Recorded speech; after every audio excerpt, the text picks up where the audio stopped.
साहिब बंदगी सतनाम।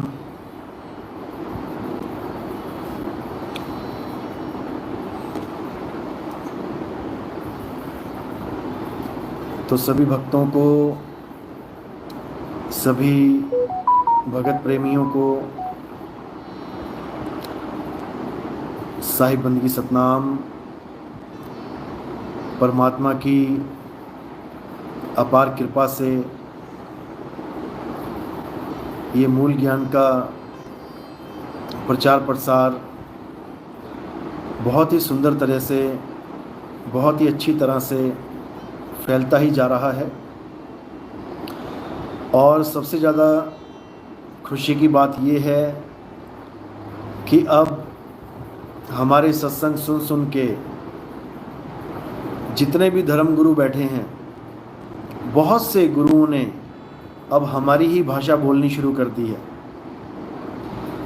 आप यकीन नहीं करेंगे, जो जन्मों जन्मों से पत्थर पूज रहे थे, जो पत्थर को भगवान मान के उनको भोग लगा रहे थे, उनसे दुआएं मांग रहे थे, उनसे अमीर होने की, उनसे खुशियां प्राप्त करने की, उनसे एक अच्छा सुनहरा भविष्य प्राप्त करने की इच्छाएं जो मंदिरों में जाके मांग रहे थे, आज उन्हीं मंदिरों के, उन्हीं आश्रमों के पुजारी जो गुरु बने बैठे हैं, आज वो आत्मा की बात करने लगे हैं।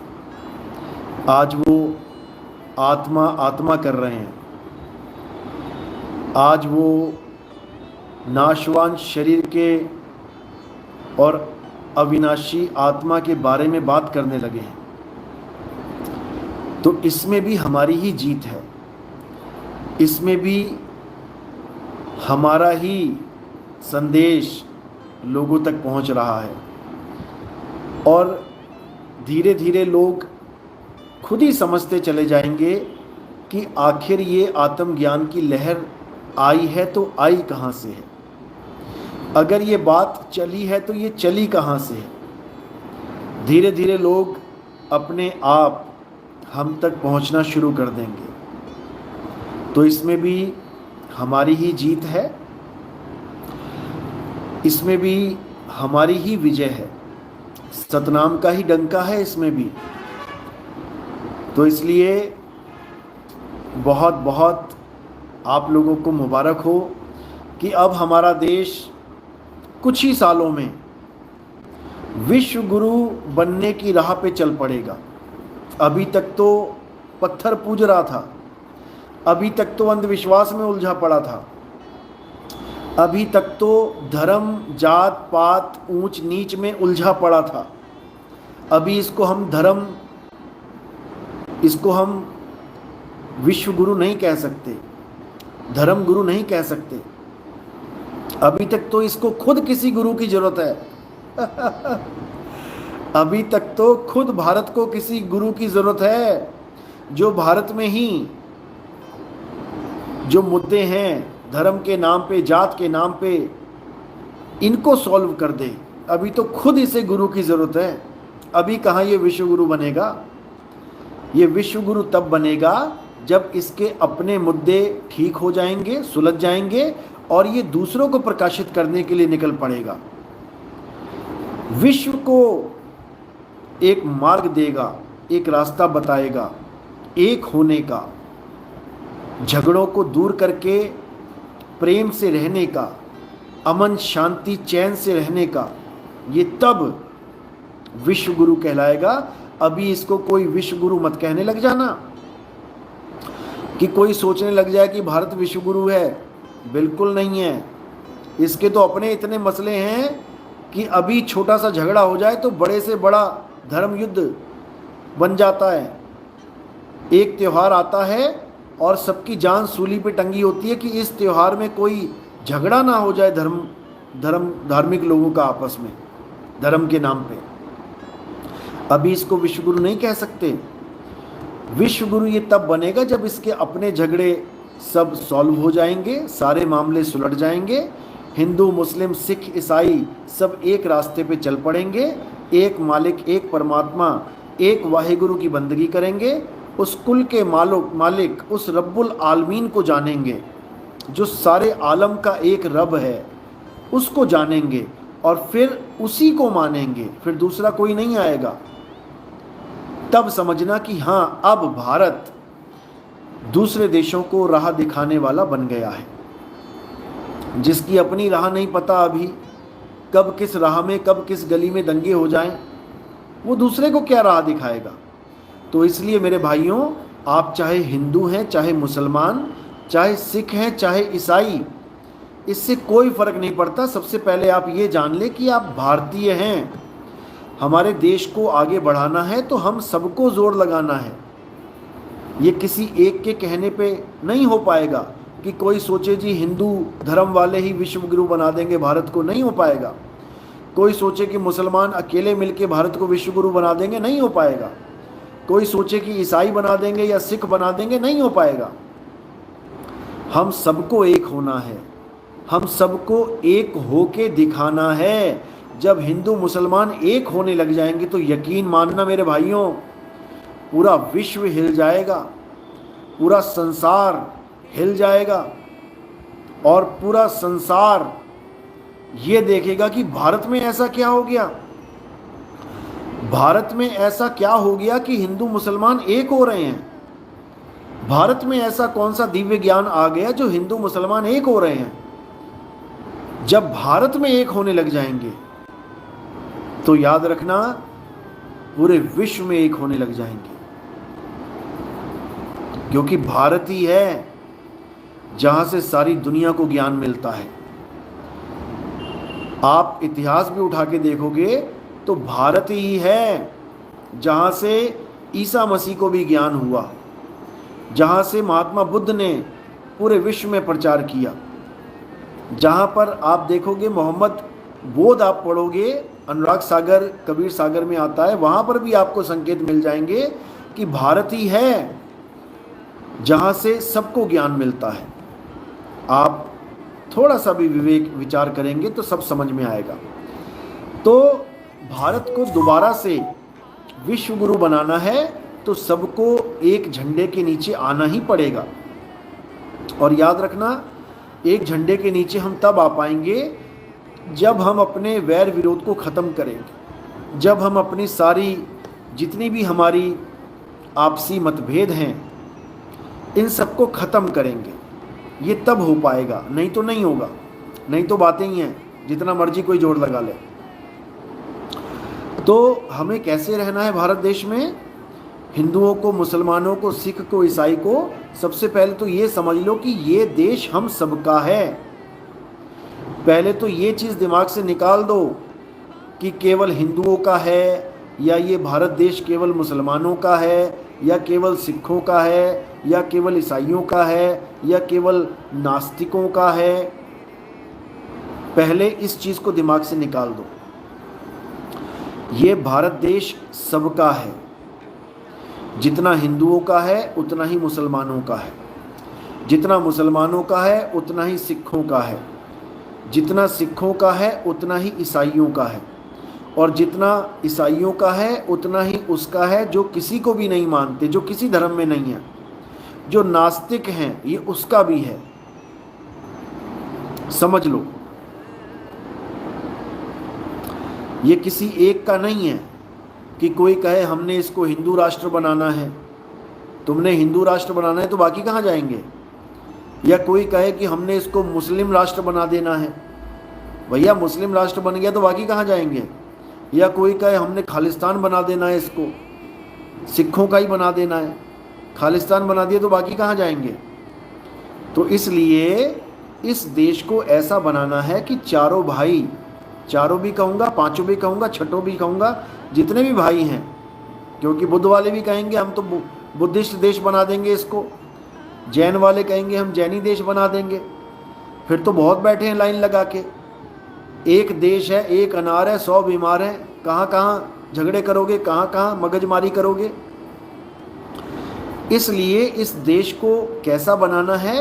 इस देश को हमने अपना घर बनाना है, जिस घर में चारों भाई, मेन जो चार हैं, धर्म तो बहुत हैं, समाज भी बहुत हैं, एक से एक समाज पड़ा है, नास्तिक भी हैं, आस्तिक भी हैं।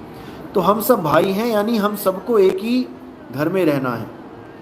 अब जो ज़्यादा आबादी वाले हैं वो अपने आप को बड़ा भाई समझें, जो उससे कम आबादी वाले हैं वो उसको मंझला भाई समझें, जो बिल्कुल कम आबादी वाले हैं उसको छोटा भाई समझें। अब तीनों भाई ने रहना है। जैसे एक ही घर में बड़ा भाई भी रहता है, उससे छोटा भाई भी रहता है, उससे भी छोटा भाई रहता है और छोटा भाई, सब एक घर में जैसे प्रेम से रहते हैं।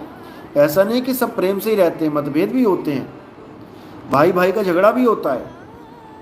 हर घर में भाई भाई लड़ते हैं, भाई बहन भी लड़ पड़ते हैं कई बार, यहाँ तक कि पिता पुत्र का भी झगड़ा हो जाता है घरों में। लेकिन उस झगड़े को एक पारिवारिक झगड़ा बना के रखो तो अच्छा है, उसको धार्मिक झगड़ा मत बनने दो। छोटे भाई से कोई गलती हुई है तो बड़ा भाई डांट भी सकता है, उसको समझा सकता है। बड़े भाई से कोई गलती हो रही है तो छोटे भाई भी उसको बोल सकता है कि भाई आप यहाँ पे गलत हो, तो बड़े भाई को भी समझना चाहिए कि हाँ ये बात गलत है। तो दोनों प्रेम से रह सकते हैं। तो सबसे पहले तो इस चीज़ को दिमाग से निकाल देना है कि ये घर किसी एक का है, ये सबका घर है। भारत देश सबका है, हमें भारत को भारत रहने देना चाहिए। ना तो हिंदू राष्ट्र के चक्कर में पड़ो, ना बुद्ध राष्ट्र के चक्कर में पड़ो, ना खालिस्तान के चक्कर में पड़ो, ना इसको गजवाए हिंद के चक्कर में पड़ो। कई लोग कहते हैं गजवाए हिंद का मतलब है कि भारत देश को मुस्लिम राष्ट्र बना देना है, बिल्कुल गलत है। मोहम्मद साहब ने ऐसा कभी कहा ही नहीं कि गजवाए हिंद का मतलब है कि भारत देश को, हिंदुस्तान को एक मुस्लिम कंट्री बना दिया जाए, ऐसा कभी कहा ही नहीं गया। हाँ, गजवाए हिंद की बात जरूर की गई, हदीसों में आता है। क्यों आता है इसको भी अच्छे से जान ले, मैंने कई बार समझाया है वैसे तो, लेकिन आज फिर दोहरा देते हैं। गजवाए हिंद का मतलब ये है कि हदीसों में आता है कि जब मोहम्मद साहब अरब देश में खड़े होके हिंदुस्तान की तरफ, यानी पूरब दिशा की तरफ, इसको मशरक बोला गया, मशरक दिशा, डायरेक्शन पूरब दिशा, यानी वो पूरब दिशा की तरफ मुंह करके खड़े होते थे और कहते थे अपनी संगत को, अपने शिष्यों को, कि मुझे हिंदुस्तान की तरफ से एक खुशबू आती है। लोग पूछते थे कि क्या है उस खुशबू में, क्या क्या महसूस होता है आपको? तब वो कहते थे कि हिंद की तरफ से मुझे ऐसी खुशबू आती है जैसे मानो कि वो गजवाए हिंद, यानी एक बहुत बड़ा आंदोलन कह दो, युद्ध कह दो, धर्म युद्ध कह दो, कुछ भी कह दो, कि हिंदुस्तान की तरफ से एक ऐसी खुशबू आती है जो सारे संसार को खुशबू से भर देगी, जो सारे संसार को इतना महका देगी कि हर घर में वो खुशबू फैल जाएगी। हर घर में वो दिव्य ज्ञान, यहाँ खुशबू का मतलब ज्ञान है, वो दिव्य ज्ञान पूरे संसार में फैल जाएगा और हिंदुस्तान का नाम लिया गया वहाँ पे। हमें गर्व होना चाहिए कि हदीसों में हिंदुस्तान का नाम आता है, गजवाए हिंद की बात चलती है। हमें गर्व होना चाहिए इस बात पे कि मुसलमानों के धर्म में भी हिंदुस्तान की तरफ इशारा किया जा रहा है कि हिंदुस्तान ही वो एक ऐसा देश है जहां से गजवाए हिंद का आगाज होगा। इसका मतलब ये नहीं कि ये मुसलमानी देश बन जाएगा, ऐसा बिल्कुल नहीं बोला गया है। और हिंदुस्तान के मुसलमान जो बहुत ही विवेकी मुसलमान भाई हैं, वो अच्छे से जानते हैं इस बात को, और वो मजाक उड़ाते हैं उन लोगों का जो ये कहते हैं कि हिंदुस्तान को मुस्लिम कंट्री बना दिया जाएगा, गजवाए हिंद का ये मतलब है। मजाक उड़ाते हैं वो लोग जो विवेकी मुसलमान हैं कि ये तो जाहिल हैं, कुछ भी बोलते रहते हैं। उनको समझ में आती है ये बात कि हदीसों में गजवाए हिंद का जो नाम बोला गया है वो क्यों बोला गया है। उनको पता है ये बात कि हिंदुस्तान से ही एक ऐसा मुहिम चलेगा, एक ऐसा मुहिम छेड़ा जाएगा जो पूरे विश्व को अमन शांति का पाठ पढ़ाएगा। हमें गर्व होना चाहिए, गजवाए हिंद से हमें परेशान नहीं होना चाहिए। गजवाए हिंद का हमें गर्व होना चाहिए कि हिंदुस्तान का नाम हदीसों में आता है, अरब देश में खड़ा होके एक संत हिंदुस्तान की महिमा गा रहा है। हमें गर्व होना चाहिए और हमें तैयार रहना चाहिए कि गज़वाए हिंद तो होके रहेगा। गज़वाए हिंद और कुछ नहीं है मेरे भाई, गज़वाए हिंद कल की अवतार का आगमन है जो हिंदुस्तान में ही होना है। ये पाकिस्तान, ईरान, अफ़गानिस्तान में नहीं होगा। कई लोग ये तुक्का मार रहे हैं कि गज़वाए हिंद का मतलब है कि अफ़गानिस्तान से या पाकिस्तान से या ईरान से कोई एक ऐसा प्रचारक आएगा जो सारे विश्व में सबको मुसलमान बना देगा। कुछ लोग ये दुष्प्रचार कर रहे हैं, लेकिन उनको ये समझ में नहीं आ रहा कि गज़वाए हिंद का मतलब गज़वाए ईरान नहीं है, गज़वाए अफ़गानिस्तान नहीं है, गज़वाए पाकिस्तान नहीं है, ये गज़वाए हिंद है। हिंद इसीलिए नाम भी बोल दिया गया, मशरक भी बोला गया, डायरेक्शन भी बता दी गई हदीसों में कि पूरब की दिशा से वो आएगा और सारे संसार को एक कर देगा। ये हदीसों में दर्ज है। कोई इसको बनी बनाई बातें, बनावटी बातें ना समझने लग जाना। ये सब पहले से दर्ज है। 1400 साल पहले इस बात का जिक्र कर दिया गया है और कल की अवतार का जिक्र तो कब से किया गया है। लेकिन लोग अभी भी सोच रहे हैं कि कोई घोड़े पे बैठ के आएगा, तलवार लेके आएगा, लोगों को काटेगा, मारेगा, तब जाके धर्म की स्थापना होगी। अरे जब सबको काट मार दिया तो धार्मिक कौन रहेगा? फिर स्थापना किसकी करेंगे जब सब मर ही जाएंगे? तो यही कुरान का हवाला देके, हदीसों का हवाला देके लोग कहते हैं कि इतनी बड़ी तबाही होगी कि पक्षी भी ज़मीन पर पैर नहीं रख पाएगा, हर जगह लाशें ही लाशें बिछी होंगी, खून ही खून। अरे जब हर जगह लाशें ही लाशें बिछ गई, पक्षी को पैर रखने की जगह नहीं है, तो फिर इस्लाम कौन कबूल करेगा? सारे मर ही गए तो सबको मुसलमान कैसे बनाएंगे भाई? तो इन बातों को ये लोग नहीं समझ पाते और मनमुखी ज्ञान को परोस दिया जाता है। हदीसों में ये भी आता है कि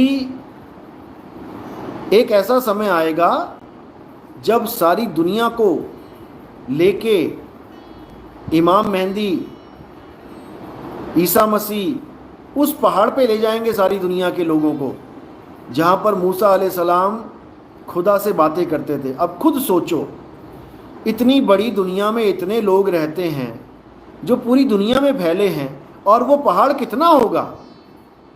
2 किलोमीटर, 4 किलोमीटर, 5 किलोमीटर, 10 किलोमीटर। सारी दुनिया के लोग क्या 5, 7, 10 किलोमीटर के पहाड़ पे खड़े हो जाएंगे जाके? बुद्धि लगाओ, विवेक जगाओ। क्या एक पहाड़ के ऊपर सारी दुनिया की जनता खड़ी हो सकती है? विवेक लगाओ। 800 करोड़ लोग हैं, सारा खत्म होने के बाद 100 करोड़ भी मान लो, 700 करोड़ मर भी गए, तो 100 करोड़ बंदा क्या उस पहाड़ के ऊपर खड़ा हो सकता है? आज ही खड़ा करके देख लो, दूर क्यों जाओ, आज ही खड़ा करके देख लो कितने लोग पहाड़ पे खड़े हो जाएंगे। अरे जो पूरी दुनिया में फैले हुए हैं वो एक पहाड़ पे कैसे आ जाएंगे भाई? क्योंकि वो पहाड़ वो है ही नहीं जिस पहाड़ पे चढ़ने की बात की जा रही है। वो पहाड़ अरब देश वाला पहाड़ नहीं है जहां पर मूसा अलैहिस्सलाम खुदा से बातें करते थे। वो एक गुप्त भेद है। वो पहाड़ क्या है? वो पहाड़ एक गुप्त भेद है, और वो पहाड़ केवल अरब में नहीं है। तुम भारत में चाहो तो अल्लाह से बात कर लो, लेकिन तुम्हें पहाड़ भी पता होना चाहिए। वो पहाड़ कहाँ है ये पता होना चाहिए, तभी तो चढ़ोगे उस पे। लेकिन लोग नहीं समझ पाते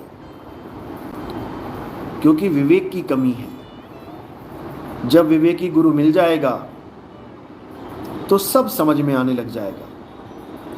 और धीरे धीरे धीरे लोग अपने आप जागृत होने लग जाएंगे, एक दूसरे को ज्ञान समझाने लग जाएंगे, एक दूसरे की शंका का समाधान करने लग जाएंगे।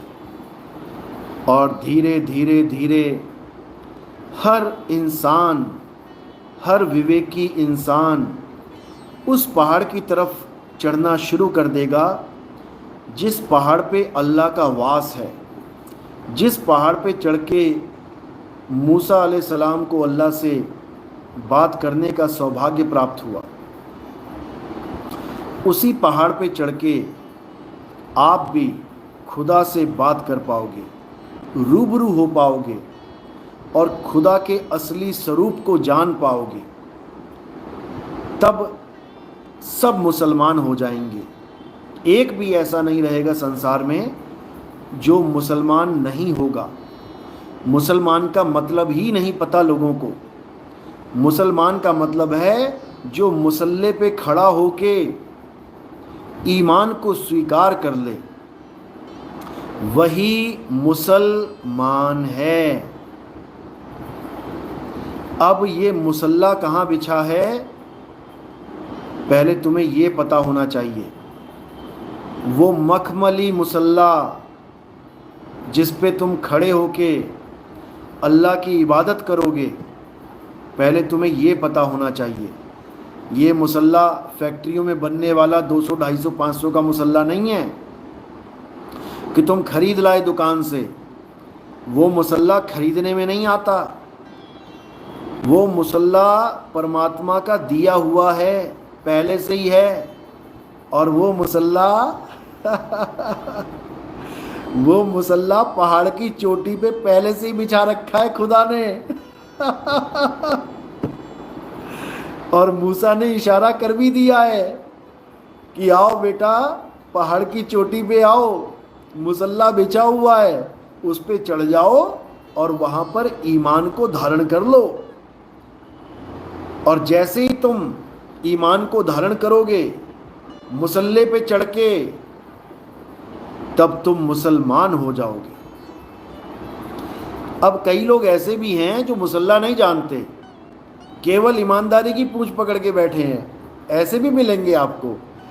कई लोग कहते हैं बस तुम ईमानदार हो जाओ, परमात्मा तुम्हें खुद मुक्त कर देगा। कभी मुक्त नहीं करेगा, याद रखना, याद रखना। ईमानदार बहुत से लोग हुए हैं, एक से एक ईमानदार। अरे हरिश्चंद्र, राजा हरिश्चंद्र से भी ईमानदार कोई हो सकता है क्या? जिसने सपने तक में कुछ दान दे दिया तो जगने के बाद भी अटल रहा कि हाँ मैंने दान दिया है सपने में, ये मेरा नहीं है। सोचो, इससे ज्यादा ईमानदारी कोई दिखा देगा, तब भी वो मुक्त नहीं हो पाए,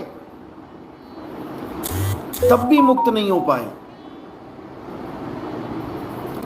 समझ लो, बहुत से ऐसे बैठे हैं जो केवल ईमान की बातें करेंगे क्योंकि उनको सतनाम की बात नहीं पता है। केवल ईमान से बात नहीं बनेगी। वो एक तरह का पुण्य हो गया, अच्छे अच्छे काम करना, लोगों का भला करना, हर अच्छी बात को ग्रहण करना, ये पुण्य में आ जाएगा। तो पाप पुण्य ये दोनों बेड़ी। मैं ये नहीं कह रहा कि पुण्य नहीं करना है, बिल्कुल करना है, करना पड़ेगा, क्योंकि इस संसार में बैलेंस बना के रखना है। पाप और पुण्य दोनों का बैलेंस बनता है, उसी के हिसाब से युग परिवर्तन होता है। ज़्यादा पाप बढ़ गया कलयुग आ गया, ज़्यादा पुण्य आ गया सतयुग आ गया। ये दुनियावी कलयुग और सतयुग हैं। आध्यात्मिक कलयुग, सतयुग, त्रेता, द्वापर कुछ और है। अब हमारे सत्संग सुन सुन के लोग मीट खाना छोड़ देते हैं। यहाँ तक कि राजस्थान के कुछ कसाई भाई जो कसाई थे, उन्होंने बकरे काटना छोड़ दिया हमारे सत्संग सुन के। उन्होंने मुर्गियों का कत्ल करना छोड़ दिया। हाथे लगा के बैठे थे, खुद ही काट के खुद ही बेचते थे। दुकानें बंद कर दी और सत्संग में आ गए। ऐसे भी लोग हैं। तो पाप छोड़ के पुण्य धारण कर लिया, अच्छी बात है, क्योंकि पुण्य करना कोई बुराई नहीं है। हाँ, पुण्य करने के बाद उससे मुक्त कैसे होना है वो हम समझाएंगे आपको। वो हम समझाएंगे, लेकिन पाप करके बिना भोगे मुक्त नहीं हो सकते। पुण्य करके बिना भोगे मुक्त हो सकते हैं, उसका तरीका बताया जाएगा। समझ लो, कोई पुण्य करने से ना डरे, जैसे पाप करने से डरते हैं, कोई पुण्य करने से ना डरे। पुण्य करते हुए भी पुण्य से कैसे मुक्त होना है वो आपको समझा दिया जाएगा, समझ लो। लेकिन पाप करने से हमेशा डरना है, क्योंकि पाप से किसी को दुख होता है। किसी का बच्चे को मारोगे, किसी का गला काटोगे, उसको दुख होगा। और दुख अगर किसी को हो गया तो आपको दुखी किए बिना नहीं रह सकता वो, आप दुखी होगे। ललित शर्मा, शराब पीने में क्या हर्ज है? सवाल बहुत अच्छा है आपका, लेकिन अगर आप गहराई में जाओगे तब आपको समझ में आएगा कि शराब पीने में इतना बड़ा नुकसान है कि जितना आप सोच भी नहीं सकते। आप देखेंगे कि दुनिया में 90% झगड़े, 90% गलत काम, 90% जितने भी जघन्य अपराध होते हैं वो शराब पीने के बाद ही होते हैं। जिस माँ बाप को आप कभी गलत नहीं बोल सकते, कभी गाली नहीं दे सकते, आप शराब पी लो, भूल जाओगे आप माँ बाप क्या है।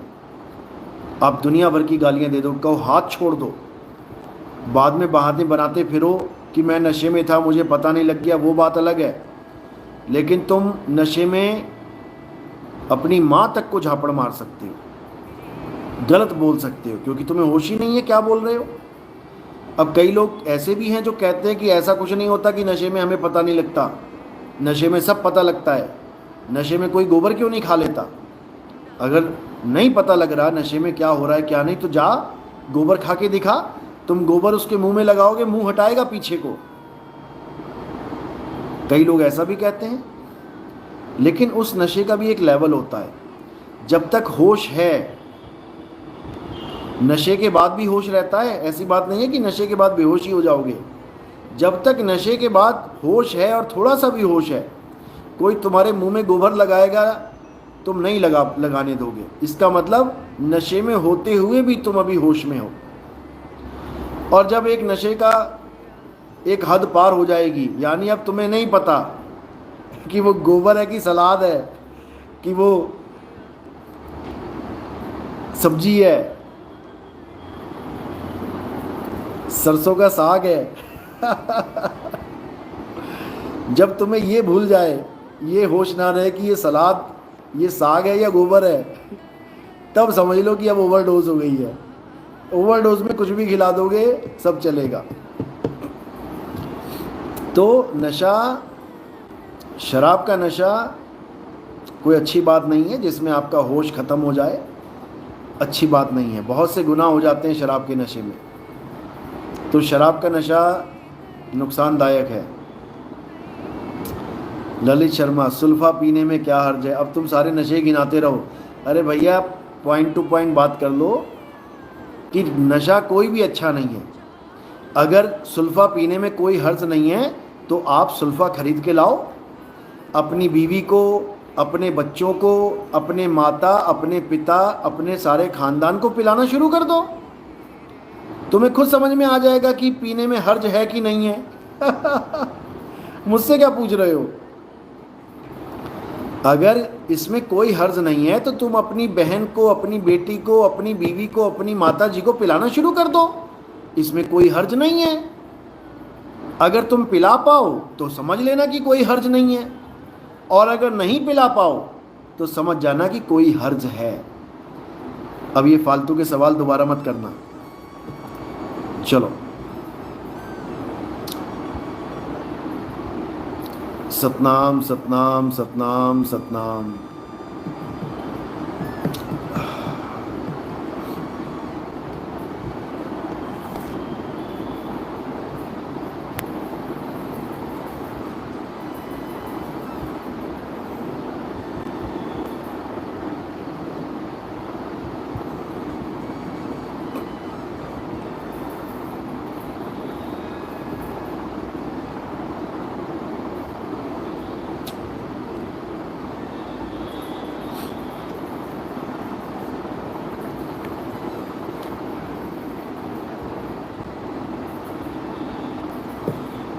सतनाम साहिब बंदगी, सलीम मोहम्मद साहिब बंदगी सतनाम, विवेक साहिब बंदगी गुरु शरणम जय सतनाम, मनोज सतनाम साहिब बंदगी, Shashi Prabha.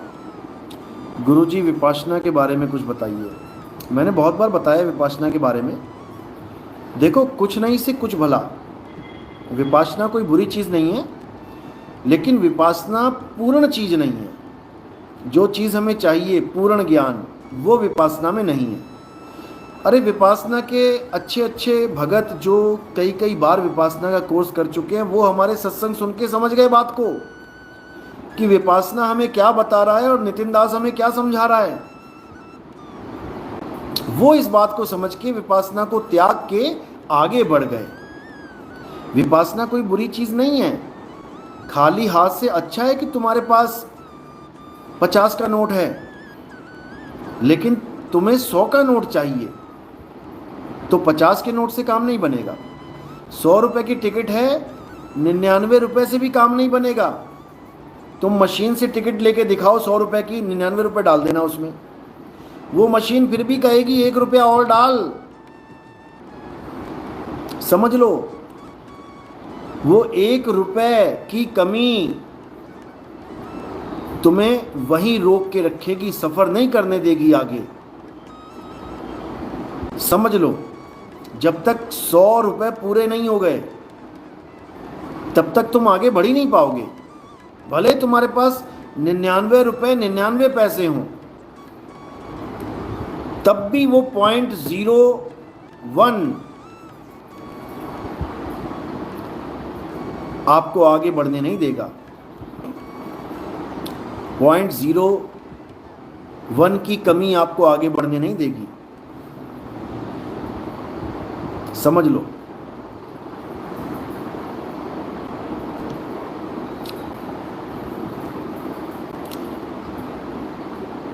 Artist vlogs bye सोहम।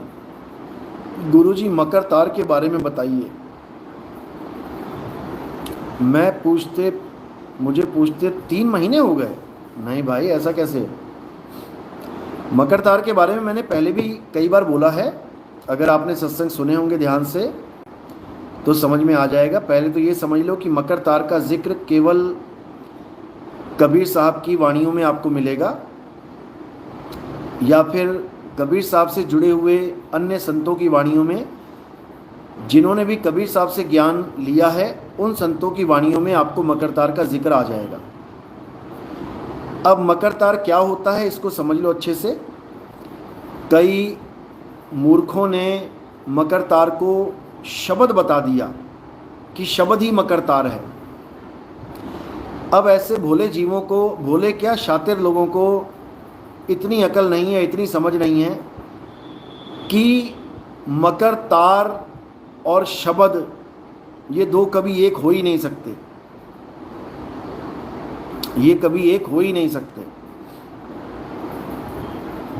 अरे कहाँ शब्द गुरु और कहाँ मकर तार। शब्द गुरु और मकर तार को एक बोलने वाला महामूर्ख होगा। जो अज्ञानी जीव है केवल वही ये बात कर सकता है। जो कभी अनुभव ज्ञान को प्राप्त नहीं कर पाया, कहीं सुनी बातों से दिमाग लगा के जो चलेगा, वही ये ऊट पटांग हरकत कर सकता है।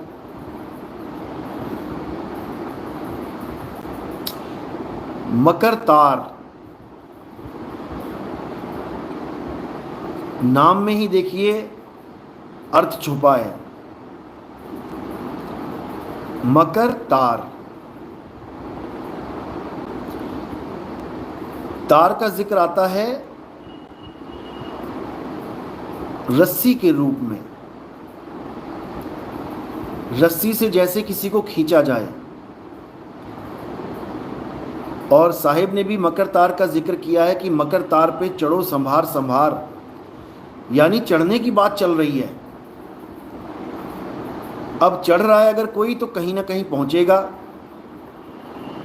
जैसे रस्सी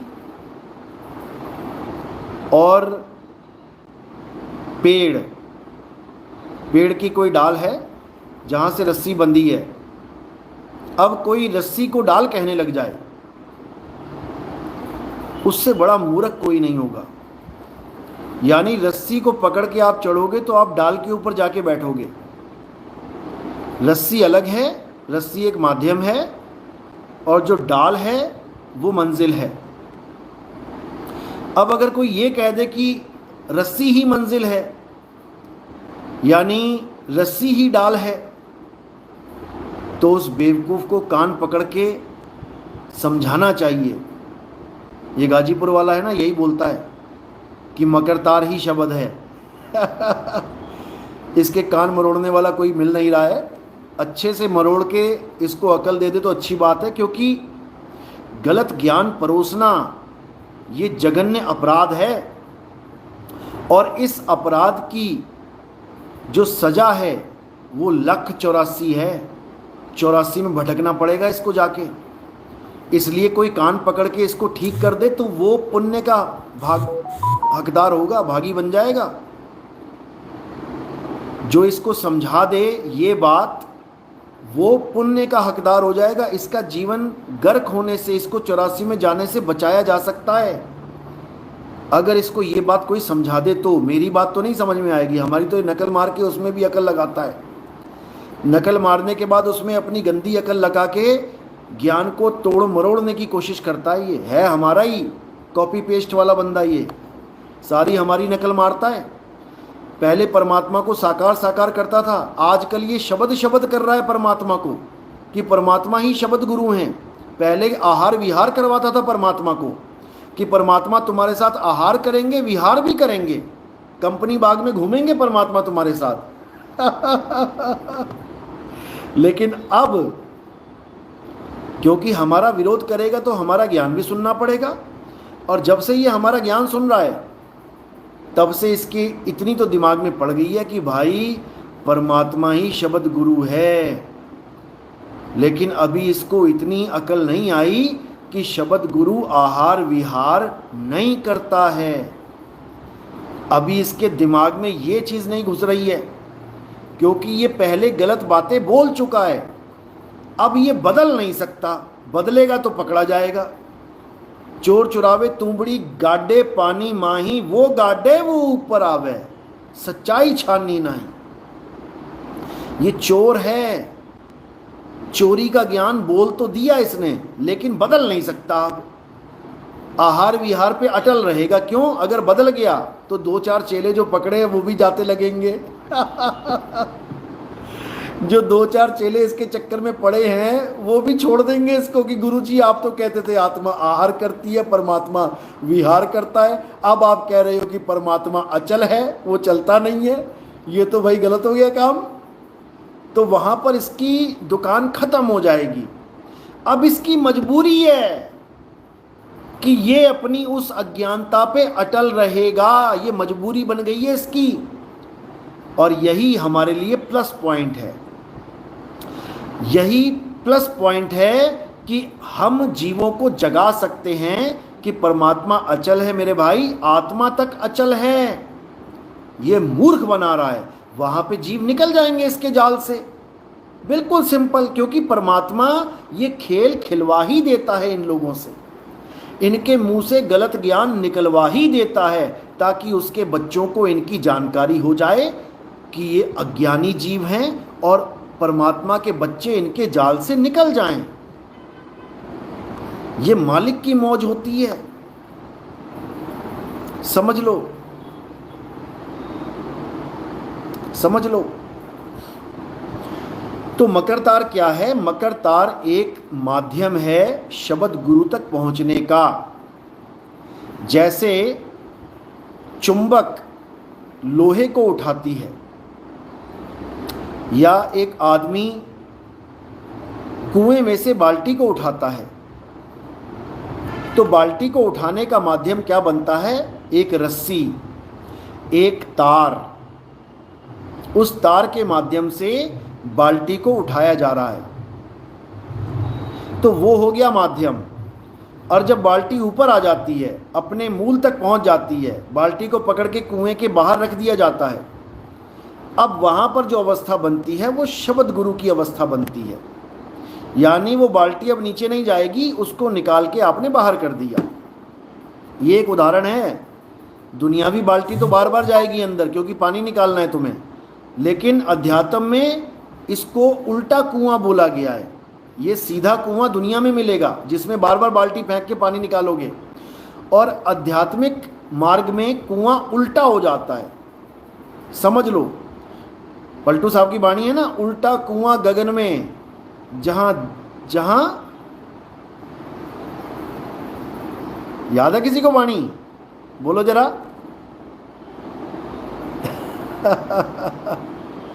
बोलो बोलो, लिखो जरा।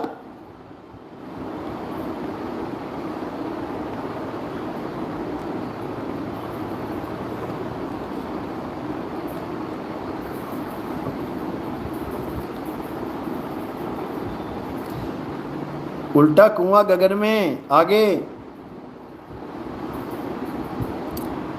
बिल्कुल, लाइनक्स मिंट। उल्टा कुआं गगन में जिसमें जले चिराग। समझ लो। जो दुनिया का कुआं होता है, दुनियावी कुआं होता है, उसमें पानी होता है, उसमें आग नहीं होती। लेकिन जो आध्यात्मिक कुआं है उसमें पानी नहीं होता, उसमें चिराग होता है। चिराग का मतलब वो ज्योत निरंजन वाला चिराग मत समझ लेना कि यहाँ त्रिकुटी में चिराग जल रहा है उसको देखना है। वो भी गुप्त भेद है।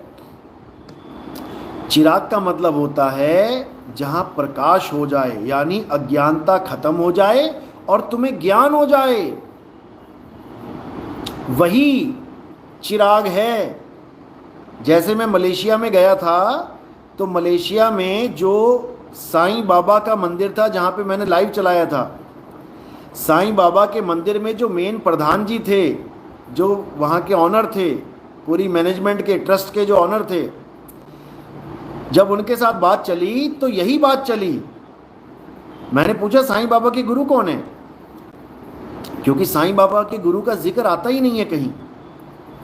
लेकिन मैंने उनको इतना इशारा जरूर किया था कि साईं बाबा भी कबीर पंथी थे, और उनकी स्टेटमेंट मजिस्ट्रेट के सामने स्टेटमेंट है लिखित में। जब उनको पूछा गया कि आप किस पंथ से हो, तो उन्होंने कहा मैं कबीर पंथ से हूं।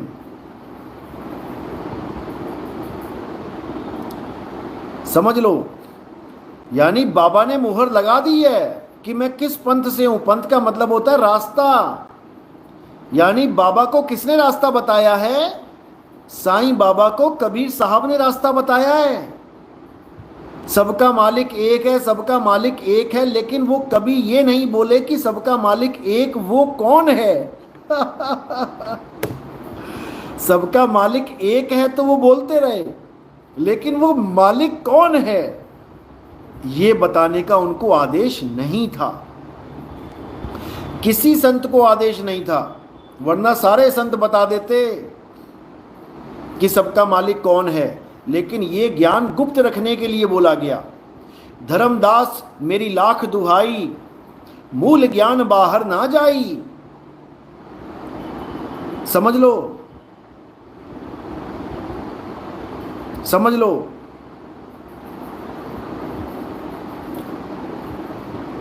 इसको समझना पड़ेगा। साईं बाबा के जो गुरु थे वो कबीर साहब थे, और उन्होंने कैसे ज्ञान दिया साईं बाबा को? कुएं में उल्टा लटका के। जब मैंने ये बात बोली वहां पे कि साईं बाबा को कुएं में उल्टा लटका दिया गया, तब उनको ज्ञान हुआ। और हमें भी ज्ञान कब होगा? जब हमें कुएं में उल्टा लटका दिया जाएगा, तभी ज्ञान होगा। क्योंकि जैसे गुरु को ज्ञान हुआ है वैसे ही चेले को ज्ञान होगा। समझ लो। तो जब तक वो कुआं तुम्हें समझ में नहीं आया कि वो कुआं कहां है, तब तक तुम्हें भी ज्ञान नहीं हो सकता। तो पलटू साहब समझा रहे हैं, उल्टा कुआं गगन में जिसमें जरे चिराग। अगर ज्ञान प्राप्त करना है तो ऐसे गुरु की शरण में जाना पड़ेगा जो तुम्हें उल्टे कुएं का ज्ञान दे दे, तुम्हें उसमें उल्टा लटका दे। तब दुनिया की नजर में तुम उल्टे हो जाओगे और अपनी नजर में सीधे हो जाओगे। समझ लो।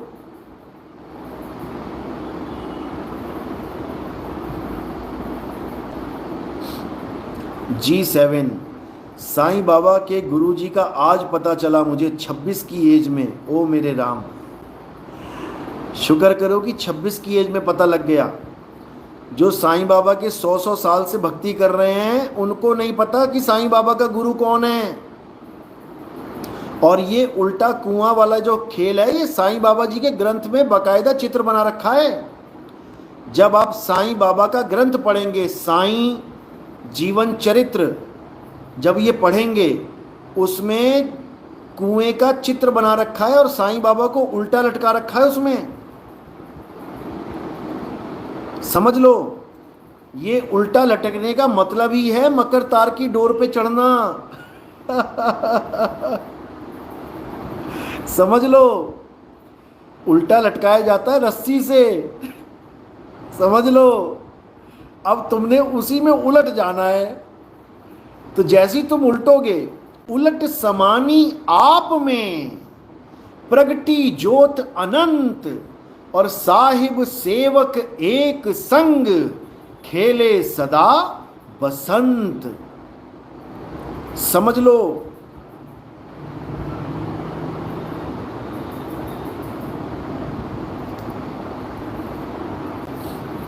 तो कुछ नहीं करना है, मकर तार की डोर पे उलट के चढ़ जाना है और कुछ नहीं करना है।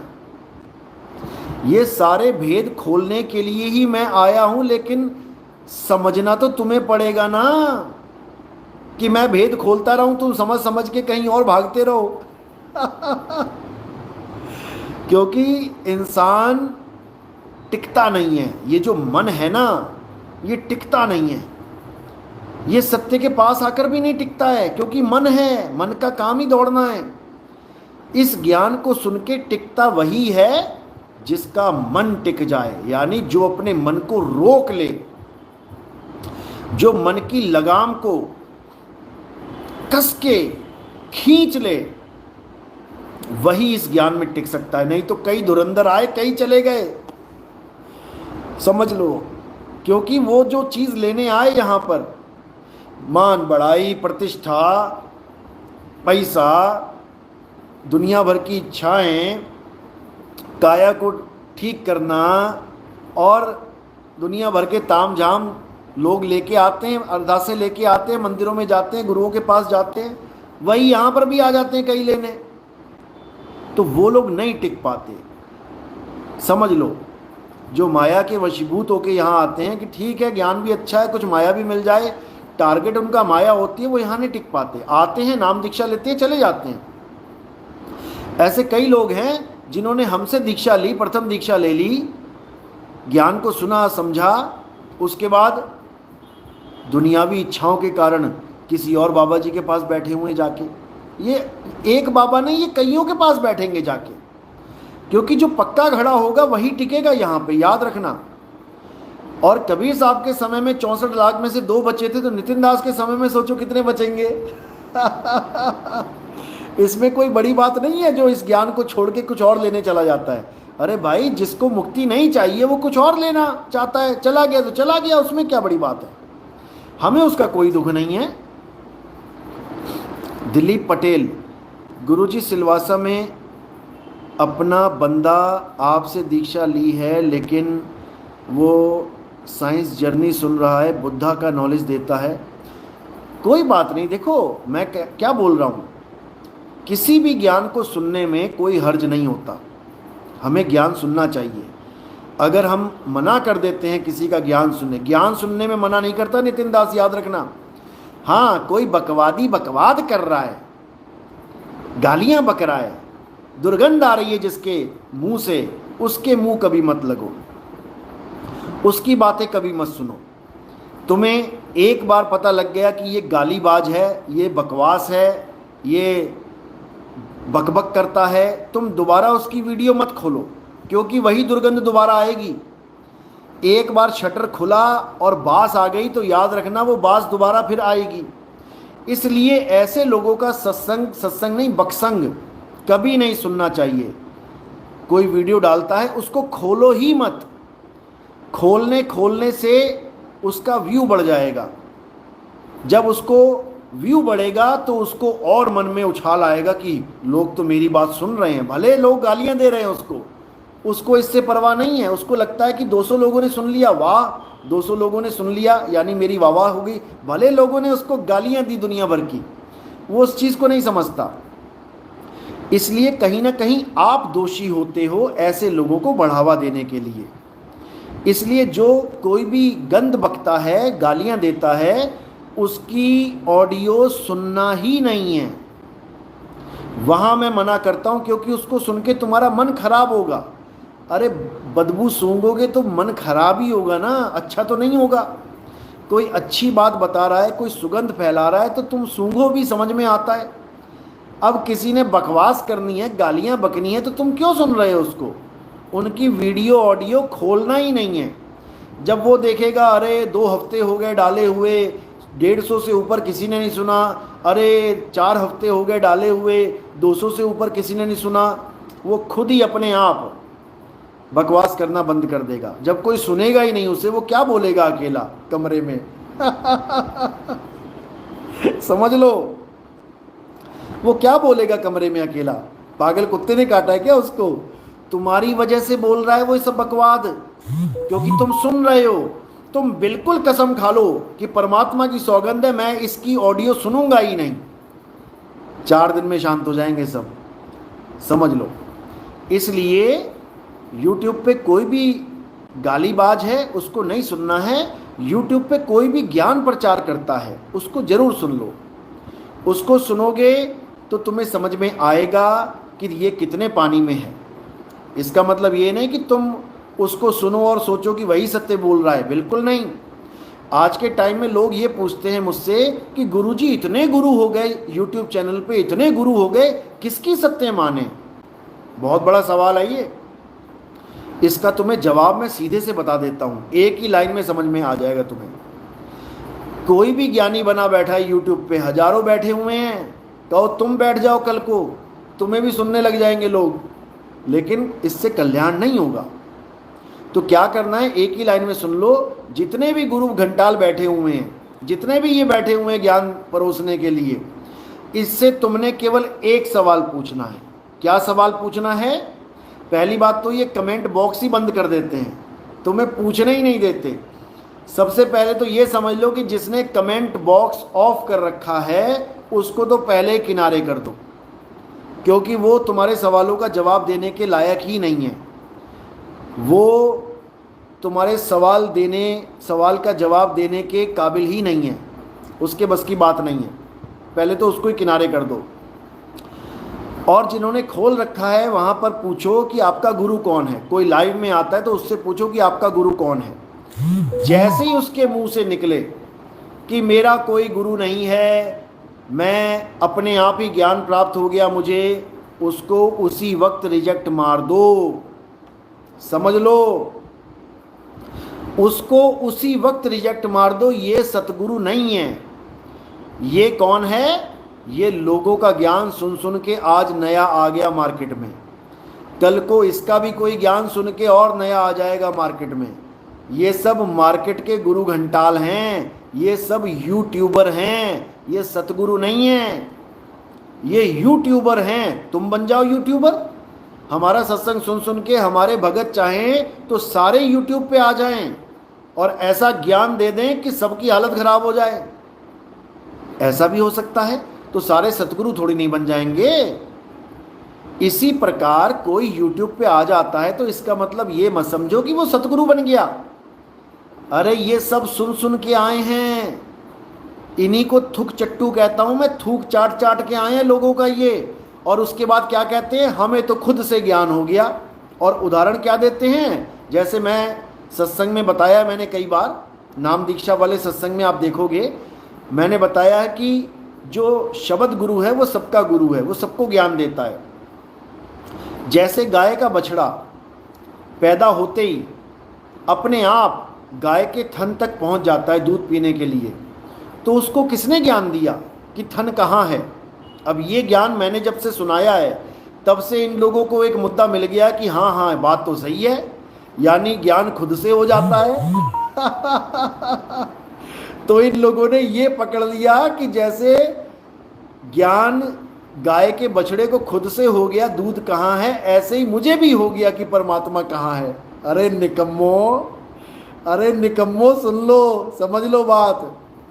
गाय का बछड़ा तुमसे ज्यादा भागवान है, जिसको बिना बताए पता लग जाता है कि गाय का थन कहाँ है। अरे तुझे पता क्यों नहीं लगा? तू भी पैदा हुआ था इस दुनिया में, तुझे क्यों नहीं पता लगा कि मेरी माँ का थन कहाँ है? तू क्यों नहीं चला गया वहां पे दूध पीने के लिए? निकम्मे, अपनी बात कर। तू क्यों गुरु धारण कर रहा है काखा घास सीखने के लिए? गाय के बच्चे ने तो कभी स्कूल गया नहीं, बकरी का बच्चा कभी स्कूल गया नहीं, कुत्ते का बच्चा कभी स्कूल गया नहीं, वो तो घर पे रह के ही सब कुछ सीख गया। तू क्यों स्कूल गया का से कलम खा से खटमल सीखने के लिए? बता, तू क्यों दुकानों पे जाता है काम सीखने के लिए? तुझे भी सारा ज्ञान अपने आप हो जाना चाहिए। पंखा बांधना भी आ जाए, तुझे कार चलाना भी आ जाए, तुझे हीटर गीजर ठीक करना भी आ जाए, तुझे टीवी ठीक करना आ जाए, तुझे रेडियो खराब हो जाए, तेरी हालत खराब हो जाएगी। खोल के अगर रख दिया जाए तेरे सामने रेडियो और तू बातें कर रहा है गाय के बछड़े की। शर्म आनी चाहिए, शर्म आनी चाहिए ऐसे लोगों को। ऐसे ही निकम्मों की वजह से लोग 84 में जाते हैं, ऐसे ही निकम्मे लोगों की वजह से। बिल्कुल गलत फहमी में मत रहना कि किसी को अपने से ज्ञान प्राप्त हो जाता है। अरे यहां रामकृष्ण जी ने अपने गुरु के चरणों में जाके ज्ञान प्राप्त किया, तुम रामकृष्ण जी से भी बड़े हो गए बेशर्मो। कबीर साहब कह रहे बिन गुरु ज्ञान ना उपजे, बिन गुरु कटे ना दोष। तुम कबीर साहब से भी बड़े हो गए हो बेशर्मो, शर्म करो। तुम जैसे लोगों के लिए मुझे अपना ये वाला रूप दिखाना पड़ता है।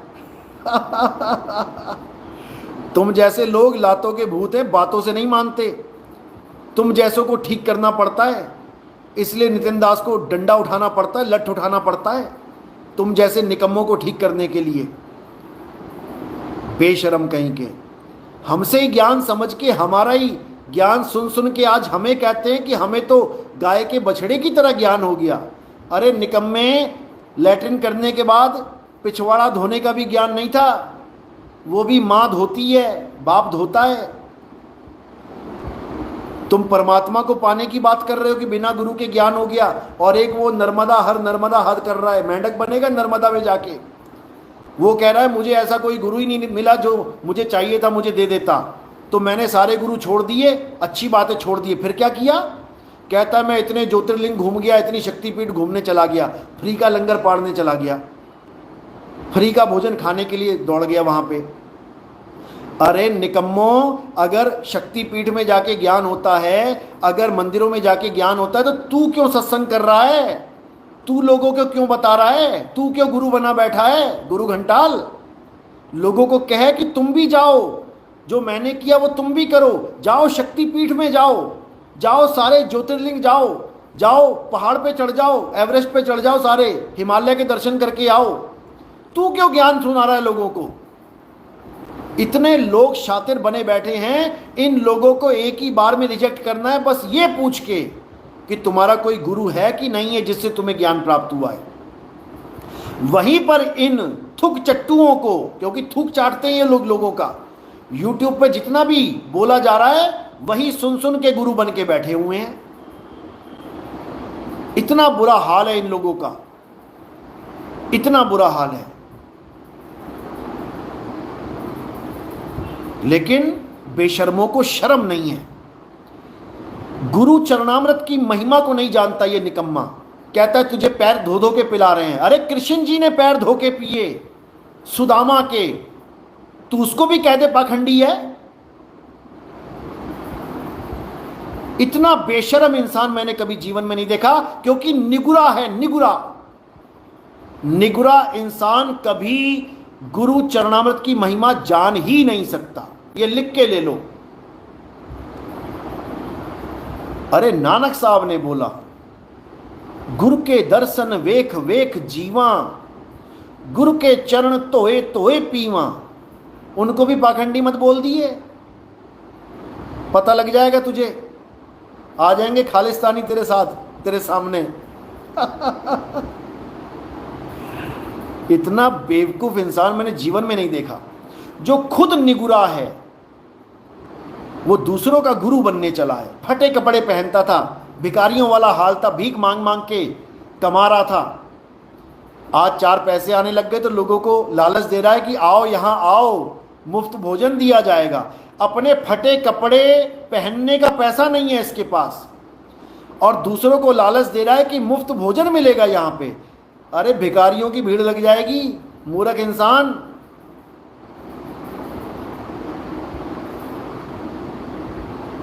बेवकूफ कहीं का। मैंने जब टोकना ठोकना शुरू किया, अब महात्मा जी कपड़ों में आ गए बढ़िया वाले। अब क्यों पहन लिए, वही वही पहने रहता। तब कह रहा है कि संतों को किसी की बात का कोई फर्क नहीं पड़ता, ये तो संतों की वेशभूषा है। काहे वेशभूषा उतार दी फिर? क्यों फटे हुए कपड़े उतार के बढ़िया बढ़िया पहनने लग गया? बेशरम इंसान। जब सतगुरु नहीं मिलता तो ऐसा ही हाल हो जाता है इन लोगों का। धोबी का कुत्ता, ना घर का ना घाट का। जो चरणामृत की महिमा नहीं जानता वो नदियों में मिलने वाला पूरे शहर का गू ही बोलेंगे उसको। पूरे शहर का जो लैट्रिन बाथरूम का सारा सामान नदियों में फेंका जा रहा है, वो पानी पी रहा है। कहता उस पानी को पी के मुझे एनर्जी मिल जाती है। मिलेगी ना, लोगों की एनर्जी बह बह के आ रही है तेरे आश्रम के पास। जो लोग चीकू बादाम काजू किशमिश खा रहे हैं वो निकाल निकाल के नदियों में ही तो जा रहा है सारा, और तू पी पी के एनर्जी ले रहा है उसकी। तो क्या बड़ी बात है? ऐसे निकम्मे लोग हैं जो नदियों के गंदे जल को, अगर नदियों का गंदा जल नहीं है तो सीधी डायरेक्ट सप्लाई करके दिखाओ। सीधे नदी में से डायरेक्ट घरों में पानी डाल के दिखाओ, चाहे वो कोई भी नदी है इस संसार की। अगर नदी का पानी शुद्ध है तो डायरेक्ट सप्लाई देके दिखाओ।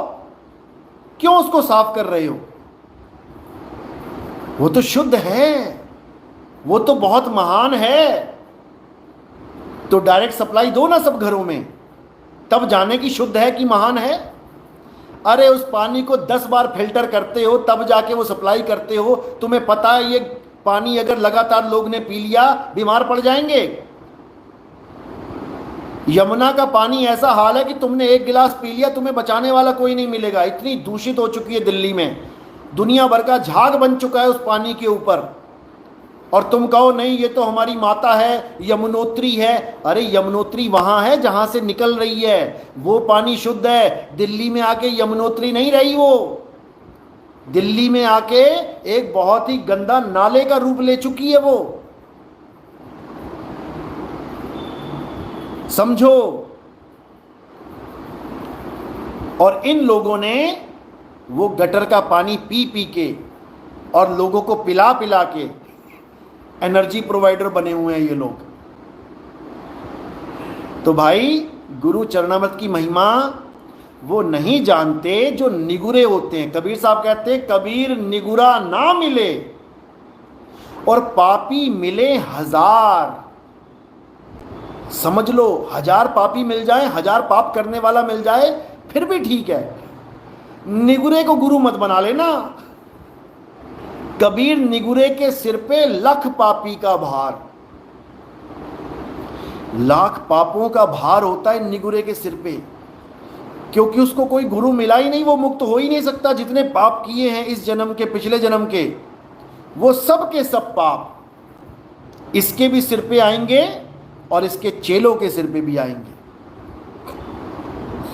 समझ लो।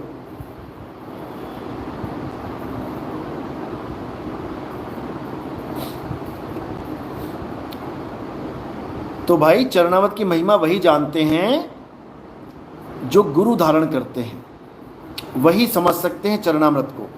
और जो ये कहते हैं कि कबीर साहब ने कभी चरणामृत नहीं दिया, उन निकम्मों को इतना भी नहीं पता, क्योंकि पहली बात तो उन्होंने कोई ग्रंथ तो पढ़ा नहीं होगा, बस जो मुंह में आया भौंक दिया। भौंकने वाले बहुत मिलेंगे, ग्रंथ पढ़ के बात करने वाले बहुत कम मिलेंगे। कबीर सागर पढ़ लो, चाहे कबीर बीजक पढ़ लो, चरणामृत की महिमा हर जगह है। जीवा और तत्वा ने भी ये प्रण किया था कि जिस गुरु के चरणामृत से ये सूखा, एक छोटी सी उन्होंने लकड़ी की डंडी लगाई थी, जमीन में गाड़ दी थी, और क्या प्रण लिया कि जिस गुरु के चरणामृत से ये सूखी डंडी हरी हो जाएगी, हम उसी को गुरु, उसी से चरणामृत ग्रहण करेंगे। तो उनको भी चरणामृत वहां पे दिया गया, धर्मदास जी को चरणामृत दिया गया, सब संतों को चरणामृत दिया गया।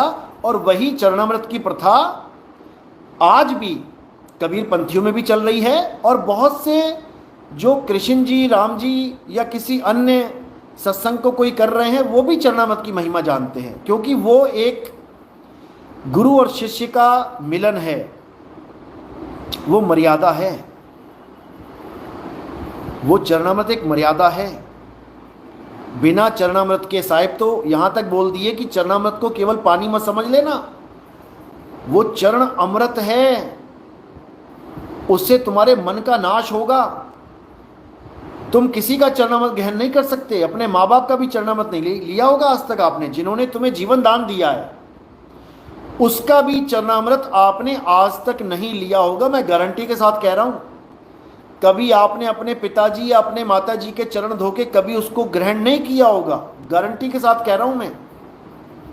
लेकिन साहिब कह रहे हैं कि उनका भी चरणामृत किसी काम का नहीं होगा अगर ले भी लिया। क्यों? क्योंकि वो दुनिया में लाने का काम कर रहे हैं, और गुरु दुनिया से निकालने का काम कर रहा है। इसलिए गुरु के चरणामृत की महानता बताई गई है। इसको केवल पानी मत समझ लेना। अगर केवल पानी समझोगे तो कहते हैं अगला जन्म कुत्ते का बन जाएगा और नालियों में मुंह मारते फिरोगे। कोई इसको गंदा पानी समझ ले कि चरणों से छू गया, पैर के अंगूठे से पानी छू गया, गंदा हो गया। कहते हैं अगर इसको गंदा पानी समझ के ग्रहण कर लिया तो अगला जन्म कुत्ते का बनेगा, फिर कुत्ते की तरह गली गली में, नाली में मुंह मारते फिरोगे। और गुरु को मनुष्य मत समझ लेना कि तुम इसको मनुष्य समझ रहे हो कि मेरा गुरु ये है, शरीर बैठा हुआ है। अगर गुरु को मनुष्य समझ लिया, यानी ये शरीर समझ लिया, तो बेटा बहुत बड़े चक्कर में पड़ने वाले हो। ये शरीरों का जाल है, इस जाल को तोड़ना है। समझ लो, ये जो तुम्हारे सामने जो शक्ल दिखाई दे रही है, ये हार्ड मास की शक्ल है, ये मेरी शक्ल नहीं है कि कोई सोचने लग जाए कि मेरे गुरुजी की शक्ल है ये। तुम्हारे गुरुजी का स्वरूप ये नहीं है। तुम्हारे गुरुजी का स्वरूप वो है जिसका तुम्हें ज्ञान दिया जा रहा है, स्वरूप ज्ञान, समझ लो। और वो स्वरूप शब्द स्वरूप है, वो देह स्वरूप नहीं है। शब्द हमारा, तू शब्द का, अरे सुन मत जा सरक, जो चाहे निज रूप को शब्द ही ले परख। समझ लो अच्छे से, जो गुरु और शिष्य दोनों का स्वरूप है वो शब्द स्वरूप है।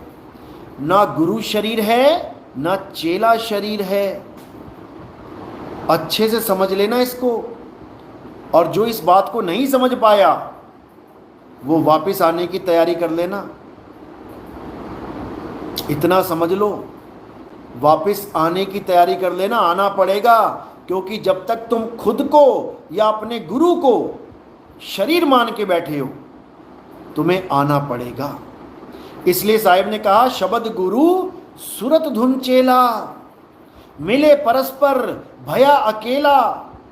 अरे ना कोई गुरु ना कोई चेला, तू उड़ जा हंस अकेला अकेला। समझ लो, गुरु धारण करना है ज्ञान लेने के लिए। गुरु क्या करता है? ज्ञान देके तुम्हें अकेला कर देता है कि अब किसी शरीर के चक्कर में नहीं पड़ना है। किसी शरीर को गुरु मत मान लेना, शरीर तो नाशवान है। उसको जानो जो अविनाशी है, जो सदा सदा अटल अचल अविनाशी है, जो कभी आहार विहार नहीं करता। समझा दो गाजीपुर वाले को, ये कंपनी बाग में घुमा रहा है परमात्मा को, कहता है तुम्हारी भी उंगली पकड़ के तुम्हें घुमाएगा। इस घनचक्कर के चक्कर में पड़े तो घूमते रह जाओगे 84 में। आत्मा अचल है, अडोल है। आत्मा अडोल ना डोलई, गुरु के सहज सुभाए। गुरु ग्रंथ साहब में वाणी आती है, आत्मा अडोल है, वो डोलती नहीं है कहीं।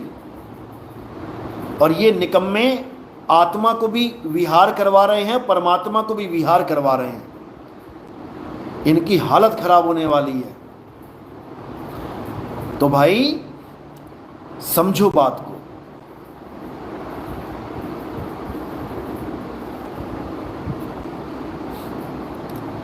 तो साहिब क्या समझा रहे हैं कि चरणामृत को कभी गंदा जल मत समझ लेना। चरण अमृत है वो तुम्हारे मन को झुकाने का, इस मन को खत्म करने का एकमात्र जरिया है, एकमात्र।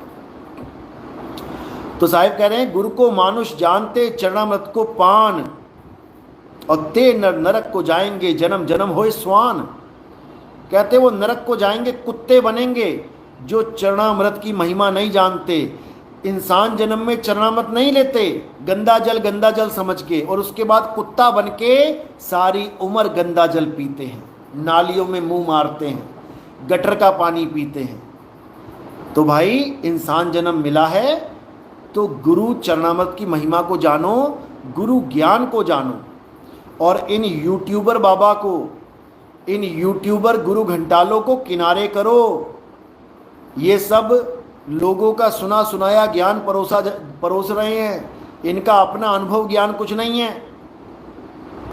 जब से हमारे सत्संग शुरू हुए हैं, आज पत्थर पूजने वाले बाबा लोग भी आत्म स्वरूप की बातें करने लग गए। सारी उम्र हो गई पत्थर पूजते, पत्थर पूजनिया बने बैठे रहे। पत्थर को राम, पत्थर को कृष्ण, पत्थर को हनुमान समझते रहे। बूढ़े हो गए, जटाएं सफेद हो गई बाबा लोगों की, और आज यूट्यूब पे आके बातें कर रहे हैं, ए आत्म स्वरूप को जान।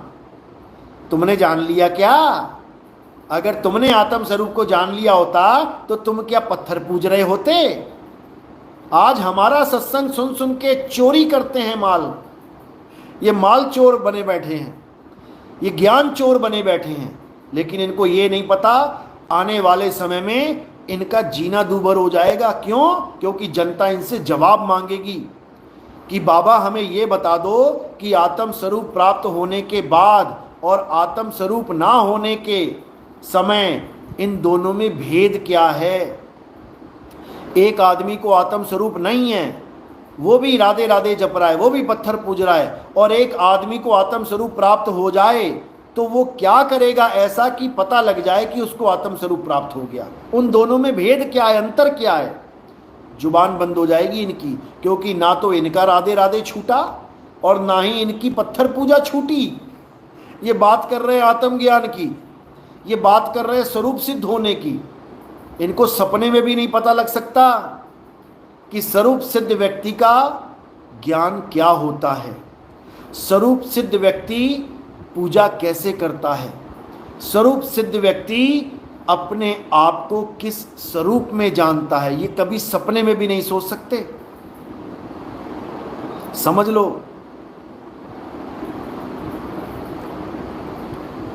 तो इन लोगों की हालत वो हो जाएगी धोबी के कुत्ते वाली, ना घर के ना घाट के, ना तो इनके अपने पत्थर की पूजा बचेगी इनके पास, और आत्मज्ञान तो वैसे ही नहीं है। यानी ना इधर के रहे बाबा ना उधर के। बहुत जल्दी ये समय आने वाला है, आपको सब समझ में आ जाएगा। तो ऐसे लोगों से पहले ही किनारा कर लेना चाहिए जो आपको ये बोल दे कि मेरा कोई गुरु नहीं है। अरे भैया, तो उसको क्यों गुरु बना रहे हो जिसका अपना कोई गुरु नहीं है? थोड़ी तो बुद्धि, थोड़ा तो विवेक यूज करो। जब उसका कोई गुरु नहीं है, उसको ज्ञान हो गया, तो तुम्हें भी हो जाएगा बिना गुरु के ज्ञान। तुम्हें गुरु बनाने की क्या जरूरत है? तुम क्यों वहां पे फ्री का लंगर खाने जा रहे हो? वो तुम्हें बुला रहा है, उसको तो यूट्यूब चैनल में सब्सक्राइबर बढ़ रहे हैं, उसको तो पैसा आ रहा है यूट्यूब से। तुम्हें क्या मिल रहा है? निगुरे को गुरु बनाओगे, कहते हैं निगुरु को गुरु बनाओ, ढोल बजा के नरक को जाओ। जो निगुरे को गुरु बनाता है वो ढोल बजा के नरक को जाता है, क्योंकि उसके पास ज्ञान होता ही नहीं है। जो खुद निगुरा है वो तुम्हें क्या ज्ञान देगा? इसलिए ऐसे निगुरे लोगों को अपने जीवन से दूर करो और गुरुमुखों की शरण में आओ। निगुरा मनमुखी होता है, क्योंकि वो मन के कहे चलता है। मन ने जो भी अनुभव दे दिया उसी को सत्य मान लेता है। अनुभव तो मन करवा रहा है, क्योंकि गुरु तो उसका है ही नहीं, तो वो मनमुखी हो गया। और गुरुमुख वो होता है जो किसी सिद्धांत से चलता है, जो मन के सिद्धांत से नहीं चलता। मन के मते न चालिए, मन है पक्का दूत। दो ही सिद्धांत है यहाँ पे, या तो गुरु के कहे पे चलो या मन के कहे पे चलो। तो जिनका कोई गुरु नहीं होता, जिनको गुरु से ज्ञान नहीं मिला होता, वो मन के गुलाम होते हैं, और मन का गुलाम मनमुखी साधना करवाएगा और घोर नरक में लेके जाएगा। तो ऐसे लोगों से बचना है, और जो गुरुमुख हैं उनकी संगत करनी है। अब गुरुमुख कई मिलेंगे, कई लोग कहेंगे हाँ हम भी वंश से चल रहे हैं, हमारी भी वंशावली है। वहाँ पर तुमने परख करनी है, क्योंकि गुरु गुरु में भेद है, और गुरु गुरु में भाव। सोई गुरु नित बंदिए, जो शब्द बतावे दाओ। अब वहाँ पर तुमने शब्द की परख करनी है कि कौन सा गुरु कौन सा शब्द दे रहा है। शब्द शब्द बहु अंतरे, सार शब्द मत लीजिए। और कहें कबीर जहां सार शब्द नहीं, धृग जीवन सो जीजे। धिक्कार है उस जीवन पे जहां सार शब्द की महिमा नहीं है।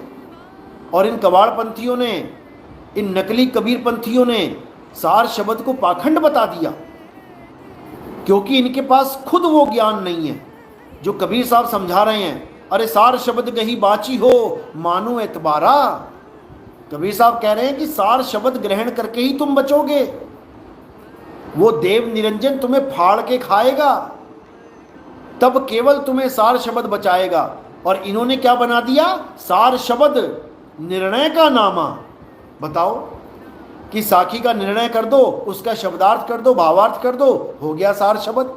अरे मूर्खों, कभी निर्णय करके भी केवल कथनी ज्ञान से भी किसी का पेट भरा है? कि कबीर वाणी का निर्णय कर दो कि इसका अर्थ क्या है, हो गया सार शब्द। अरे सार शब्द तुम्हारा स्वरूप है, सार शब्द तुम्हारा सत्य स्वरूप है। ये साखियों का निबेड़ा करना नहीं है सार शब्द, कि बन गए चौधरी, दो चार साखियां खोल के बन गए तुम सतगुरु, लिख दिया तुमने सार शब्द निर्णय का नामा। निर्णय का नामा नहीं है सार शब्द। सार शब्द तुम्हारा अपना स्वरूप है, सत्य नाम है सार। बूझो संत विवेक करी, उतरो भवजल पार। सतगुरु का उपदेश यही, सत्य नाम ही सार है, सत्य नाम ही सार शब्द है। और सत्य नाम कोई मंत्र नहीं है कि सतनाम सतनाम जप लिया हो गया सतनाम, कि दो चार साखियों के अर्थ कर दिए हो गया सतनाम। अरे सत्य नाम कोई नाम नहीं, ये है आपन रूप। और जो जाने इस भेद को पावे आप स्वरूप। वो अपने स्वरूप को प्राप्त करता है जो इस भेद को जान लेता है कि सतनाम क्या है। समझे? सतनाम है जो कुछ है, सतनाम के अलावा सब झूठ है, सब झूठे नाम हैं। चाहे वो कोई भी नाम हो, सब झूठे नाम है। क्यों? इंसान के द्वारा बनाए गए हैं, 52 अक्षरों के द्वारा बनाए गए हैं, लिखने और मेटने में आते हैं। ये सब झूठे नाम हैं। जो सच्चा नाम है वो लेखने मेटने में नहीं आता। इसलिए साहिब ने बोला है, गुरु ग्रंथ साहब में भी बोला कहते ओंकार आदि में जाना, लिखे और मेटे ताही ना माना। मैं उसको परमात्मा मानता हूं जो लिखने और मेटने में नहीं आता। यही गरीबदास जी कह रहे हैं। कह रहे 52 अक्षर लेख राम रंग होरी हो, वो अक्षर या में नाही राम रंग होरी हो। अरे कागज कलम कलेस, कागज कलम कलेस, कलेस है ये भगवान के नाम नहीं है, तेरी जान को कलेस है। जो नाम लिखने बोलने पढ़ने में आ जाते हैं, तेरी जान को कलेस है वो। कागज कलम कलेस राम रंग होरी हो, रहा शेष का शेष राम रंग होरी हो। लेकिन ये बात सबके समझ में नहीं आती, सबके समझ में नहीं आती। और इन निगुरों को गुरु बना के अपना जन्म बर्बाद कर जाते हैं, बर्बाद कर जाते हैं। किसी को कोई फर्क नहीं पड़ने वाला, फर्क तुम्हें पड़ेगा। गुरु को कोई फर्क नहीं पड़ता, फर्क चेले को पड़ता है। समझ लो बात को। तो जो पत्थर पूजे वो पत्थर पूजनिया निगुरा है वो। अगर गुरु मिला होता उससे कोई ढंग का तो कभी पत्थर ना पूजता। अरे पाथर पूजे हरि मिले तो मैं पूजू पहाड़। एक बाबा तो पहाड़ की पूजा करने लग गया, बताओ। कहते हैं हमारे यहाँ तो पहाड़ की पूजा होती है। भाव नहीं पकड़ पाया। अरे पाथर पूजे हरि मिले तो मैं पूजू पहाड़, और वासे ये चाकी भली जो पीस खाए संसार। उससे अच्छी तो ये चक्की है जिसकी सब पूजा कर रहे हैं। अगर वो चक्की ना हो गांव में, ना हो शहर में, भगदड़ मच जाए। पत्थर की मूर्ति ना शहर में हो तो कोई बात नहीं, चलेगा। लेकिन पत्थर की चक्की शहर में ना हो, सारी पत्थर की चक्कियां टूट जाएं, सारी गेहूं पीसने की चक्कियां खराब हो जाएं, सारी चक्कियों पे ताले लग जाएं, तुम्हें समझ में आ जाएगा सबसे बड़ी प्रॉब्लम क्या है दुनिया में। लोग यहां से वहां भागते नजर आएंगे, हिंदू मुस्लिम सिख ईसाई सब परेशान नजर आएंगे। अब क्या करें, अब गेहूं कैसे पिसवाएं, अब रोटी कैसे खाएं। तब याद रखना, किसी को मंदिर मस्जिद गुरुद्वारा नजर नहीं आएगा, सबको चक्की नजर आएगी। बस पता लग जाए अरे वो दो मोहल्ले छोड़ के वो तीसरे चौथे मोहल्ले में एक चक्की की दुकान खुली हुई है, बस वहीं पे आटा पिस रहा है। देखना वहां जाके पता लग जाएगा तुम्हें। मंदिरों की लाइन छोटी पड़ जाएंगी। मंदिरों की लाइन छोटी पड़ जाएंगी, चक्की के आगे जो लाइन लगेगी वो देखने वाली होगी फिर। समझे? इसीलिए साहिब ने चक्की का उपयोग किया अपने दोहे में, सोच समझ के, और जो असलियत है वो बताई। और जो लोग पत्थरों की खिलाफत करते हैं, बहुत से लोग हैं मंदिरों की खिलाफत करते हैं, और मैं देखता हूं कि सबसे ज्यादा वही पत्थर पे फंसे हैं। जो पत्थरों की मूर्तियों की खिलाफत करते हैं वही लोग सबसे ज्यादा पत्थरों में फंसे हैं। चाहे वो नकली कबीरपंथी हो, जो राम जी कृष्ण जी की पत्थरों की खिलाफत करते हैं कि नहीं उनकी मूर्ति नहीं पूजनी है, वही सबसे ज्यादा पत्थर पुजवाते हैं कबीर साहब की मूर्ति बना बना के।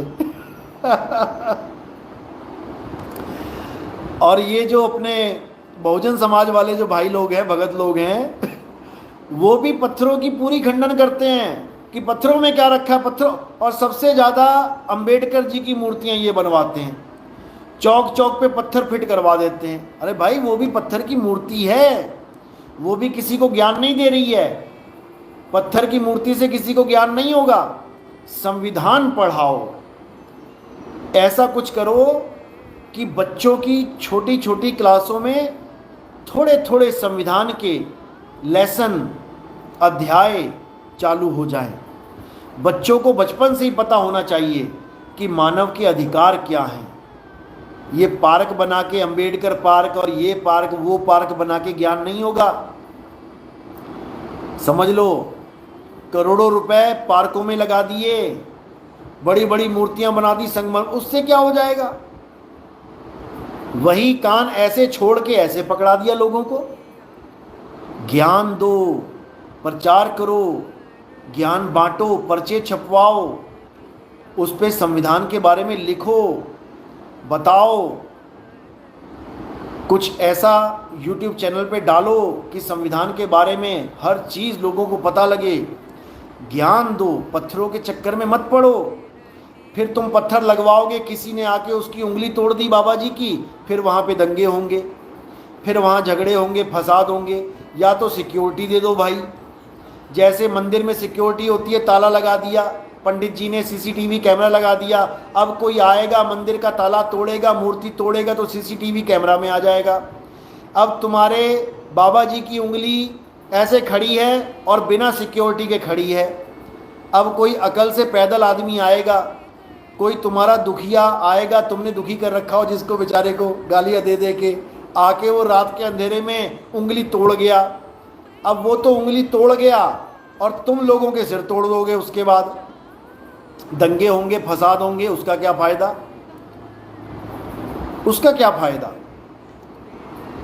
क्योंकि अपनी बनाई हुई मूर्ति की उंगली बहुत इंपॉर्टेंट है, और परमात्मा की बनाई उंगली की मूर्ति, ये जो मूर्ति की उंगली है, इसकी कोई इंपॉर्टेंस नहीं रहेगी। फिर ऐसी पता नहीं कितनी उंगलियां तोड़ी जाएंगी, कितने सर तोड़े जाएंगे, कितनों का खून बहाया जाएगा, फिर वो सब जायज़ हो जाएगा। लेकिन हमारी बनाई मूर्ति की उंगली मत तोड़ देना। फिर जिन जीवित आदमियों के लिए संविधान बनाया गया है, वो जीवित आदमी जीवित नहीं दिखाई देंगे, फिर उनको तोड़ो फोड़ो। और पत्थर की मूर्ति के पीछे जिंदा लोगों को हॉस्पिटल भर्ती करवा दिया जाएगा। ये पत्थर की महिमा है भाई, ये पत्थर की महिमा है। पत्थर जिंदा आदमियों में फूट डलवा देता है, पत्थर जिंदा आदमियों को लड़वा देता है, पत्थर जिंदा आदमियों को मूर्ख बना देता है। समझदारी का जो ये ढक्कन है ना, दिमाग का ढक्कन, इस ढक्कन को बंदे को ही ढक्कन बना देता है। ये पत्थर ऐसी चीज है। इसलिए ऐसे भगवान की पूजा करो, ऐसे गुरु की शरण में आओ जो पत्थर है ही नहीं, उसकी उंगली कौन तोड़ेगा? जो शरीर है ही नहीं, उसका सिर कौन काटेगा?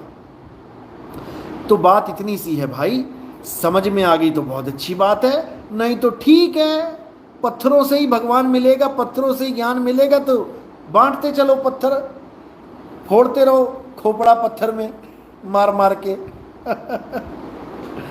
साईं बंदगी सतनाम।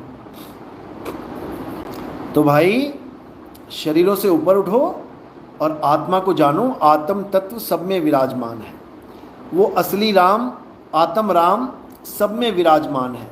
तुझ में राम, मुझ में राम, और सब में राम समाया। सबसे कर लो प्रेम, जगत में कोई नहीं पराया। समझ लो, वो राम सब में विराजमान है, बस उस राम का भेद बताने वाला मिल जाए और ऑथराइज्ड पर्सन मिले। ये निगरों के चक्कर में नहीं पड़ना है, इधर से ज्ञान चोरी कर लिया, उधर से ज्ञान चोरी कर लिया, बन गए, बैठ गए बाबा जी और यूट्यूब पे आ गए। ऐसे ज्ञान नहीं होता है, ऐसे मुक्ति नहीं होती है। अनुभव ज्ञान बिना सब झूठा, झूठी हाट लगाई। समझ लो, निःकलंक गुरु संदेश, वाह दयाल जी वाह। आप मेरे नसीब में आए, मैं कोयले से हीरा हो गया। आपको बंदगी साहिब जी, देखो कोयले से हीरा सबने होना है, क्योंकि इंसान जन्म मिला इसीलिए है। गागा से हंसा किया करत न लागी वार।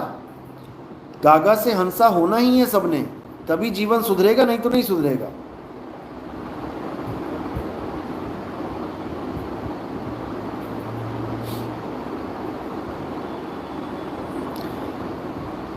सतनाम सतनाम सतनाम। बीरबल, हमारा जीवन धन्य है गुरुजी आपका शिष्य बनकर। अच्छी बात है, शिष्य बनना ही चाहिए, किसी ना किसी के शिष्य जरूर बनो। निगुरा तो रहना ही नहीं चाहिए जीवन में। जो निगुरे चले जाते हैं जीवन में, वो घर के ना घाट के धोबी के कुत्ते वाला हाल हो जाता है उनका। याद रखो, किसी ना किसी के शिष्य जरूर बनो, यानी किसी ना किसी स्कूल में जरूर एडमिशन ले लो, चाहे वो कोई भी स्कूल हो, सरकारी हो, प्राइवेट हो, कोई भी हो, एक बार शिष्य जरूर बन जाओ। जैसे ही एलकेजी यूकेजी में आ जाओगे, अपने आप परमात्मा आगे का रास्ता खोलने लग जाएंगे। दूसरी में आओगे, पांचवी में आओगे, 10वीं में आओगे, 12वीं में आओगे, कॉलेज में आओगे, कॉलेज के बाद पोस्ट ग्रेजुएट में आ जाओगे, रास्ते खुलते जाएंगे। और तुम कभी एडमिशन ही ना लो किसी स्कूल में, तो भैया अनपढ़ आए, अंगूठा छाप आए, अंगूठा छाप ही बन के चले गए, उसका कोई फायदा नहीं है।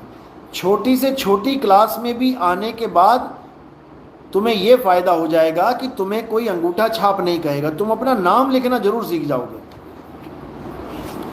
इतना भी फायदा हो जाएगा तुम्हें पहली क्लास में आने के बाद। तुम्हें कोई अंगूठा छाप नहीं बोलेगा, तुम अपना नाम लिख के साइन करोगे। देखो कितनी बड़ी महिमा हो गई केवल एक क्लास पढ़ने के बाद भी। तो भैया आगे तो बहुत क्लासें हैं डीसी बन जाओगे, कितनी क्लासें हैं, मजिस्ट्रेट बन जाओगे, डॉक्टर बन जाओगे, इंजीनियर बन जाओगे। तो पढ़ाई का फायदा होता है, गुरु बनाने का फायदा होता ही है, निगुरा तो रहना ही नहीं है, समझ लो। जयंत महंत, गुरुजी हम धन्य हैं जो आत्मा का ज्ञान मिला। बिल्कुल, बड़े बड़े ऋषि मुनियों को नहीं मिल पाया, मंत्रों के चक्कर में मंत्र जप के चले गए, फिर हिरण बन गए। भागवत में कहानी आती है, एक बहुत बड़ा ऋषि था, पता नहीं कितने हवन कितने यज्ञ कर डाले, जीवन भर सारी उम्र राधे राधे राधे राधे, ओम नमः भगवते वासुदेवाय, ओम नमः भगवते वासुदेवाय, पता नहीं क्या क्या जपता रहा, कितना कितना पूजा पाठ करता रहा। फिर क्या हुआ, हिरण आ गया एक आश्रम में, उस हिरण से प्यार कर बैठा। कोई बुराई थोड़ी नहीं है, प्यार करना ही चाहिए जानवरों से भी, लेकिन वो प्यार इतना महंगा पड़ गया उसको कि अंत समय में भी हिरण को याद करने लगा और हिरण की योनि में चला गया। बताओ, सारी उम्र की राधे राधे राधे राधे, सारी उम्र की जय श्री राम जय श्री राम, सारी उम्र की ओम नमः भगवते वासुदेवाय, सारी उम्र के हवन यज्ञ, सारी उम्र की तपस्या धरी की धरी रह गई और हिरण की योनि में चला गया। बताओ क्या फायदा हुआ। और तुम क्या सोच रहे हो, तुम्हें मुक्ति मिल जाएगी ऐसे राधे राधे करने से मुक्ति मिल जाएगी। घर में कुत्ता पाल रखा है, कुत्ते से इतना मोह है, कुत्ते को दुखी नहीं देख पा रहे हो, कुत्ते को हर टाइम सही खाना, सही शैम्पू, पानी, नहलाना, सब कुछ, कुत्ते की पूरी परवाह। यूट्यूब चैनल पे भी कुत्ते को डाल के कुत्ता कुत्ता हो रहा है, तो अगला जन्म बेटा कुत्ते का ही मिलने वाला है भले सारी उम्र राधे राधे करते रह जाना, सारी उम्र अल्लाह अल्लाह करते रह जाना, सारी उम्र वाहिगुरु वाहिगुरु करते रह जाना, सारी उम्र कबीर कबीर भी करोगे और कुत्ते में ध्यान रहा तो मेरे भाई कुत्ता ही बनोगे, याद रखना इस बात को। तो इसलिए सबसे जरूरी है कि मेरा ध्यान कहाँ होना चाहिए। मुंह पे भले नाम हो ना हो, कभी जीवन में राधे राधे ना बोलो, कभी जीवन में अल्लाहू अल्लाहू ना बोलो, कभी जीवन में राम राम ना बोलो, कभी जीवन में कबीर कबीर ना कहा हो, कभी जीवन में वाहिगुरु वाहिगुरु ना कहा हो, लेकिन ध्यान कहाँ हो इसका ज्ञान जरूरी है, इसका ज्ञान जरूरी है। क्योंकि ध्यान की वजह से ही तुम्हारा गमन होगा। याद रखना, जहां आसा तहां वासा, जहां होगा ध्यान वही होगा अंजाम। ध्यान होगा हिरण में तो हिरण की योनि में जाओगे, ध्यान होगा कुत्ते में तो कुतिया की योनि में जाओगे, ध्यान होगा गाय में तो गाय की योनि में जाओगे, ध्यान होगा बंदरों में, कई बंदरों को भी खूब खिलाते हैं, खूब खिलाते हैं, दिन रात बंदर बंदर बंदर बंदर बंदर, तो बेटा बंदर की योनि में जाने की तैयारी करो याद रखो, अच्छी बात है, सेवा करना चाहिए, लेकिन ध्यान कहाँ हो, ये बहुत जरूरी है। गुरु ग्रंथ साहब में इसका खुलासा किया गया है। अरे धुन में ध्यान, ध्यान में जाना, गुरमुख अकत कहानी। ये अकत कहानी है, ये राधे राधे श्याम मिला दे, ये वाहेगुरु वाहेगुरु वाहेगुरु, ये कबीर कबीर कबीर, ये अल्लाहू अल्लाहू, ये कहानी नहीं है, ये कथनी बथनी वाली कहानी नहीं है। गुरमुख अकथ कहानी, अकथ है ये कथी नहीं जा सकती। याद रखना इस बात को।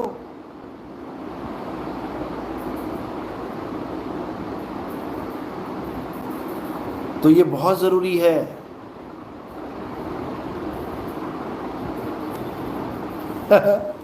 कृष्ण करीम, मालिक आपने भी बहुत लोगों को गुरु बना दिया है। ये ज्ञान सुन सुनकर बहुत गुरु बन गए हैं, बनते ही जा रहे हैं।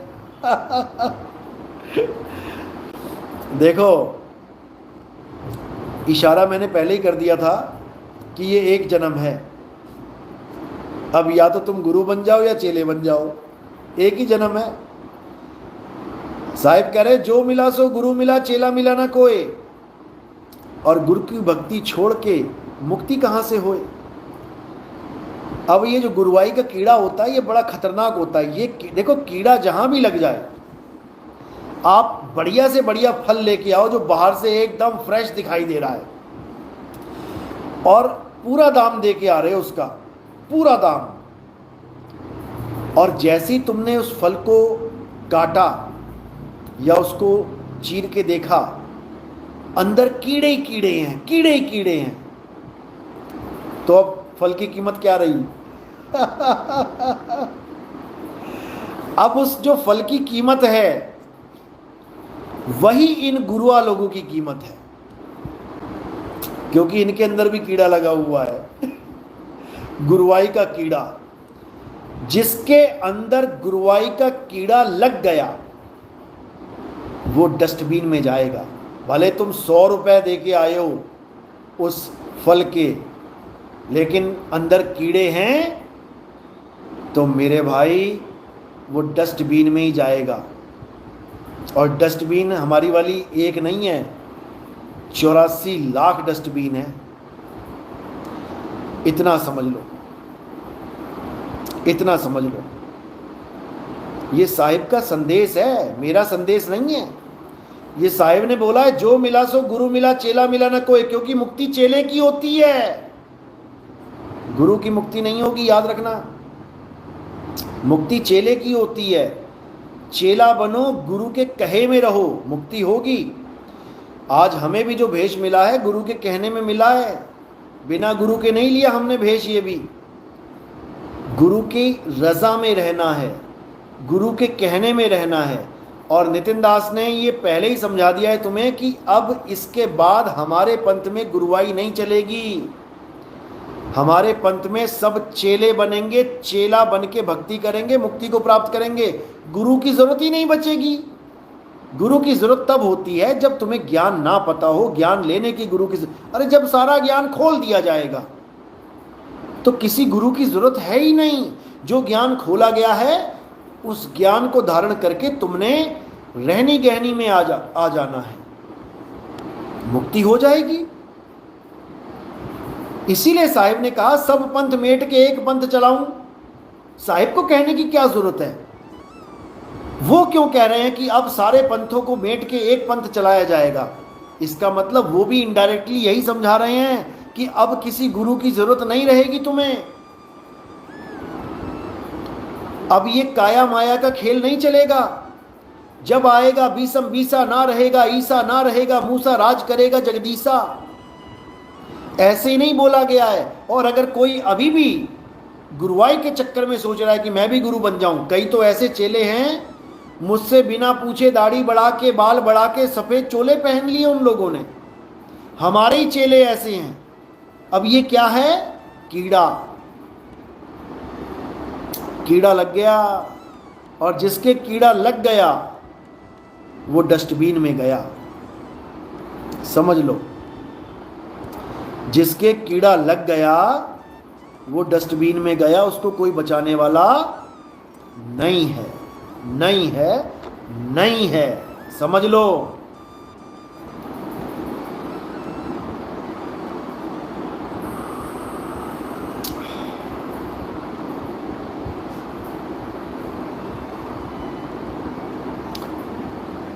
चलो 2 घंटे होने वाले हैं।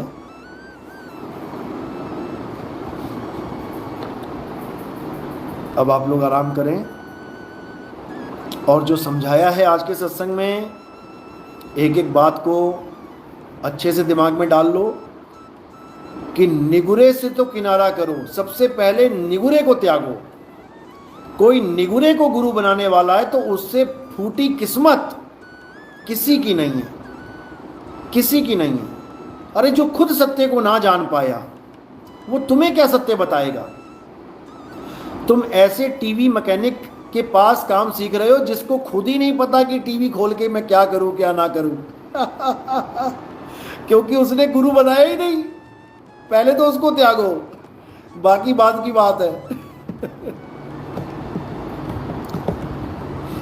कृष्ण करीम जी मालिक, हमारे भी लगा था। अच्छा, कीड़ा आपके भी लग गया था, लेकिन आपने बचा लिया, आपकी बहुत बड़ी दया है मालिक। हमेशा अपने श्री चरणों में लगा के रखना। बिल्कुल रखा जाएगा, जो मर्यादा में रहेगा उसको रखा जाएगा, ऐसी कोई दिक्कत नहीं है। चलो, तो आज का सत्संग यहीं समाप्त करते हैं। और बताना चाहूँगा कि राजस्थान में जो प्रोग्राम हो रहा है, उस प्रोग्राम में वो लोग ज़रूर आएँ जो पहले मीट का कारोबार करते थे, जो मांस बेचते थे, जो जीवों की हत्या भी करते थे, कसाई थे। उन लोगों को विशेष सम्मान दिया जाएगा, अगर आ सकते हैं तो। नहीं तो कोई बात नहीं। संदेश हमारा यही है कि अब जो कसाई हैं उनको भी ये मूल ज्ञान उन तक भी पहुँचे, अच्छे लेवल में पहुँचे। तो कोई भी प्रचार करता हुआ अगर कोई भी कसाई की दुकान आपको मिलती है तो आप वहाँ पे ज़रूर पर्चा दें। और जो मैंने कहा था कि जीवों को बचाना भी है कसाईयों से, वो भी ज़रूर करें। कोई भी त्यौहार आता है तो कम से कम 500, 700, 1000 रुपए के जीवों को ख़रीदें और उनको वापस पानी में डाल दें, या फिर जहाँ पर वो रहते हैं वहाँ पर उनको छोड़ दिया जाए, ताकि वो अपना जीवन प्राकृतिक तौर पे जी सकें। इसमें कोई बुराई नहीं है भाई। जो लोग इसका मजाक उड़ाते हैं, उनकी बुद्धि जिस लेवल की है लोग समझते हैं, उनको मजाक उड़ाने दो। लेकिन हमने बंदी छोड़ के बताए हुए मार्ग पे चलना है। बंदी छोड़ का मतलब होता है बंधनों से छुड़ाने वाला। हम बंधनों से छुड़ाएंगे नहीं तो हमें कौन छुड़ाएगा। जो जिसके समर्थ में है वो अपना कार्य निभाता चले। बंधनों से छुड़ाना भी हमारा ही काम है। जिन जीवों को हम छुड़ा सकते हैं हम छुड़ाएंगे। जैसे जैन समाज के लोगों ने पिछले साल बकरीद में बहुत बड़ा पुण्य का काम किया। उन्होंने कई बकरों को वहाँ से आज़ाद किया और उन बकरों को उन्होंने पाल लिया। मैं नहीं कहता कि आप लोग भी बकरों को आज़ाद करवा के पालो, क्योंकि उसको पालने में भी एक जिम्मेदारी बन जाती है। ठीक है, जैन समाज ने जिम्मेदारी उठाई, अच्छी बात है। लेकिन आप एक काम कर सकते हैं कि आप देखो, मारने वाले से बचाने वाला बड़ा होता है, पहले तो ये समझ लो। और अगर बचाने वाला ये सोचने लग जाए कि अरे इससे क्या हो जाएगा, तो मारने वाला और बचाने वाला एक बराबर हो जाएंगे। फिर कभी ये नहीं सोचना कि मैं इनको बचा लूँगा तो क्या हो जाएगा। उनको जीवन मिलेगा, उनको असहनीय दर्द से छुटकारा मिलेगा। परमात्मा देखेगा कि तुम उन जीवों को बचा रहे हो। परमात्मा तुम पे नज़र करेगा, तुम पर दया करेगा। तुमने उन जीवों को बचाया है, परमात्मा तुम्हें बचाएगा, मालिक दया करेंगे। तो ये बहुत ज़रूरी है, इसको भी अपने आचरण में लेके आना है। आप देखेंगे राजस्थान में ही एक समाज है, विश्नोई समाज। देखो कितना प्रेम करते हैं वो जीवों से। आप अनिल विश्नोई जी की उनके बारे में जानेंगे, आप हैरान हो जाएंगे। बंदे ने अपनी जान की फिक्र किए बिना सैकड़ों जीवों को, हिरणों को बचाया। बहुत बड़ी बात है, ऐसे लोगों का सपोर्ट करना चाहिए। और जब मैं इस बार राजस्थान जाऊंगा तो मैं स्पेशल उनको मिल के आऊँगा, उनके गांव में। और वहाँ पर उनके गुरुजी का एक मंदिर भी है, उस मंदिर में भी जाएंगे, पूरे भाव से जाएंगे। ठीक है, हम मंदिरों का हम पक्ष नहीं लेते, लेकिन ठीक है, जिसकी जहाँ आस्था है हमें उसको भी देखना पड़ेगा। ठीक है, आत्मज्ञान की बात अलग है। तो जिन्होंने उस समाज वालों को इतना प्रेम करना सिखाया, सोचो वो गुरु कितना प्रेमी होगा। तो ज़रूर उनके स्थान पे जाएंगे, उनसे मिलेंगे और उनको सपोर्ट भी करेंगे, और मिल के ये काम करेंगे जीवों की रक्षा का। क्योंकि जब एक से एक मिल जाता है तो 11 हो जाते हैं। और भी जो लोग जीवों की रक्षा का कार्य कर रहे हैं, उनसे भी मेरा पूरा प्रोग्राम है मिलने का, उनसे भी मिला जाएगा। जिसमें कई लोग ऐसी संस्था चला रहे हैं जिसमें जिन जानवरों के कीड़े पड़ जाते हैं, जो बेचारे जीने से, मरने से बुरी हालत हो जाती है, मौत से भी बुरी हालत बदतर हो जाती है, उनकी सेवा कर रहे हैं, उनको भी हम सपोर्ट करेंगे, बिल्कुल करेंगे। तो ऐसे लोगों को भी हाईलाइट करेंगे। और बताना चाहूँगा कि अब 2025 में एक बहुत बड़ा मुहिम चलने वाला है प्रचार सेवा का। जो भी हमारा कोई भगत है जो अब संसार में, यानी अपने घर में, गृहस्थी में वो नहीं रहना चाहता और परमात्मा के नाम पे अपने जीवन को अर्पण करना चाहता है, तो वो हमारे साथ जुड़ सकता है इस मुहिम में, प्रचार प्रसार के मुहिम में। उनको पूरा सपोर्ट किया जाएगा और पूरे देश में प्रचार प्रसार में उनको लगाया जाएगा। गली गली में प्रचार सेवा होगी और उनका पूरा इंतज़ाम भी किया जाएगा, हर चीज़ की जाएगी। तो जो भी कोई अपनी गृहस्थ को, गृहस्थ का मतलब ये नहीं कि तुम अपने बीवी बच्चे छोड़ के आ जाओ, ऐसा बिल्कुल नहीं करना है। ऐसा ना हो कि तुम अपने पति को छोड़ के, अपने घर वालों को, अपने सास ससुर को छोड़ के तुम सोचो कि इधर आ जाएं, ऐसा बिल्कुल नहीं है। अगर कोई आना भी चाहेगा तो अपने घर वालों की रजामंदी से, अपने घर वालों से पूछ के, अगर कोई प्रचार में योगदान सेवा करना चाहता है, अगर कोई एकांत जीवन जीना चाहता है, यानी गृहस्थी में नहीं जाना चाहता, क्योंकि बहुत से फ़ोन आते हैं कि गुरुजी मैं शादी नहीं करना चाहता। अच्छी बात है, नहीं करना चाहता, और अगर कर भी ले तब भी अच्छी बात है, क्योंकि धारा तो दोनों भली, क्या गिरही बैराग, गिरही दासा तन करे बैरागी अनुराग। दोनों ही मार्ग बिल्कुल सही हैं, भक्ति कर सकते हैं। लेकिन अगर कोई इस मुहिम में, इस युग परिवर्तन में तन मन धन से समर्पण करना चाहता है, तो 2025 में एक बहुत बढ़िया मुहिम चलने वाला है, जो गांव-गांव और शहर-शहर में पूरी जागृति लेके आएगा। और देखते देखते कलयुग में सतयुग की स्थापना कर दी जाएगी। कलयुग में सतयुग स्थापित हो जाएगा देखते ही देखते। तो अगर उसमें कोई आना चाहता है जो बिल्कुल जिम्मेदारियों से मुक्त है, जिसके ऊपर घर की कोई जिम्मेदारी नहीं है, जो बिल्कुल मुक्त है, अगर वो आना चाहता है, आ सकता है। सबसे पहले तो मुझे इन्फॉर्मेशन आपने देनी है कि मैं तैयार हूँ, तो उन लोगों को इस सेवा में लगाया जाएगा। ऐसा नहीं कि आपको बैठे बैठाए सब कुछ मिलेगा, काम भी करेंगे, आपसे काम भी लेंगे और आपको काम पे लगाया भी जाएगा। यानी दुनियादारी का भी काम करेंगे और अध्यात्म का भी काम करेंगे, दोनों में निपुण करेंगे आपको। जो यहाँ पे निपुण हो जाएगा, जो इंडिया में अच्छा काम करके दिखाएगा, अच्छा प्रचार भी करेगा, सब कुछ बढ़िया होगा, उसको विदेशों में भी मौका दिया जाएगा। क्योंकि मैं विदेशों में जो जाता हूँ, मैं यही सेटअप देखता हूँ कि कहाँ से कैसे, कहाँ प्रचार करना है, कहाँ कमाई का ज़रिया होगा, कैसे भक्तों को यहाँ पहुँचाएंगे। वो काम भी करेंगे और वो प्रचार भी करेंगे, क्योंकि विदेशों में भी एक बहुत ही बड़े लेवल पे प्रचार करना है। तो जो भी आना चाहता है वो पहले मुझे इन्फॉर्मेशन दे। उसके बाद छटनी करेंगे कि कौन इस लायक है, कौन इस लायक नहीं है। जो हमें लगेगा कि हाँ ये बंदा परफेक्ट है, प्रचार प्रसार में भी और काम काज में भी, काम भी करवाया जाएगा। ये मत समझना कि आश्रम वाला हाल है कि आए बैठे और लंगर पाड़ा और चले गए, ऐसा काम नहीं है। तुम्हें इस लायक भी बनाया जाएगा कि तुम अपने पेट का धंधा भी करोगे, और इस लायक भी बनाए, यानी स्वार्थ और परमार्थ दोनों में निपुण किया जाएगा।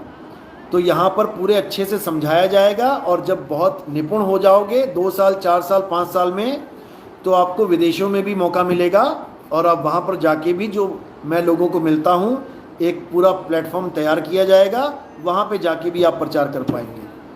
तो जो भी करना चाहते हैं, इस मुहिम में शामिल होना चाहते हैं, वो मुझे मैसेज कर सकते हैं। मेरा नंबर है 9256111007, 9256111007। तो आप इस पे संपर्क करें, मैसेज करें, और आपने मैसेज करने के बाद क्या लिख देना है, आपने ये लिखना जरूर है। क्या लिखना है? बिना स्पेस दिए ABCD, बस ये 4 अक्षर लिखने हैं, बिना स्पेस दिए ABCD, ये लिख के टाइप करके भेज देना है मेरे व्हाट्सएप पे, ताकि मैं जैसे ही ABCD को सर्च करूं तो आप लोगों के मैसेज मेरे सामने आ जाएं। क्योंकि हज़ारों मैसेज आते हैं, रोज़ के हज़ारों मैसेज आते हैं, मैं नहीं देख पाता हूं इतने मैसेज। पिछले साल के मैसेज पड़े हुए नहीं खोल पाया अभी तक। कई लोग कहते हैं गुरुजी आप मेरा रिप्लाई नहीं देते। भाई 50,000 मैसेज में मैं कहाँ रिप्लाई दूंगा, किसका? तो जो इम्पोर्टेंट मैसेज मुझे लगता है, जो मैंने पहले बोल रखा है, जैसे ANTI लिखने के लिए या IMP लिखने के लिए, मैं वही मैसेज देखता हूँ, बाकी मैसेज मैं नहीं देख पाता हूँ। कोई बाई चांस ऊपर मैसेज आ जाए तो मैं देख लेता हूँ, इसका रिप्लाई कर देता हूँ। तो जो लोग इस मुहिम में शामिल होना चाहते हैं, वो केवल ये लिखेंगे ABCD और मैसेज कर देंगे, ठीक है? चलो, बोले सतगुरु बंदी छोड़, सतगुरु सत्य कबीर साहिब की सदा ही जय हो, मालिक की सदा ही जय हो, परम पिता परमात्मा की सदा ही जय हो।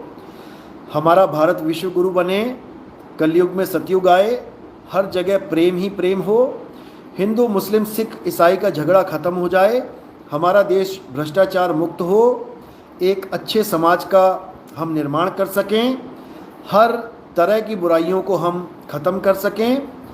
इसी अरदास के साथ मैं आज का सत्संग समाप्त करता हूँ। साहिब बंदगी सतनाम, जय बंदी छोड़ के, जय सतनाम।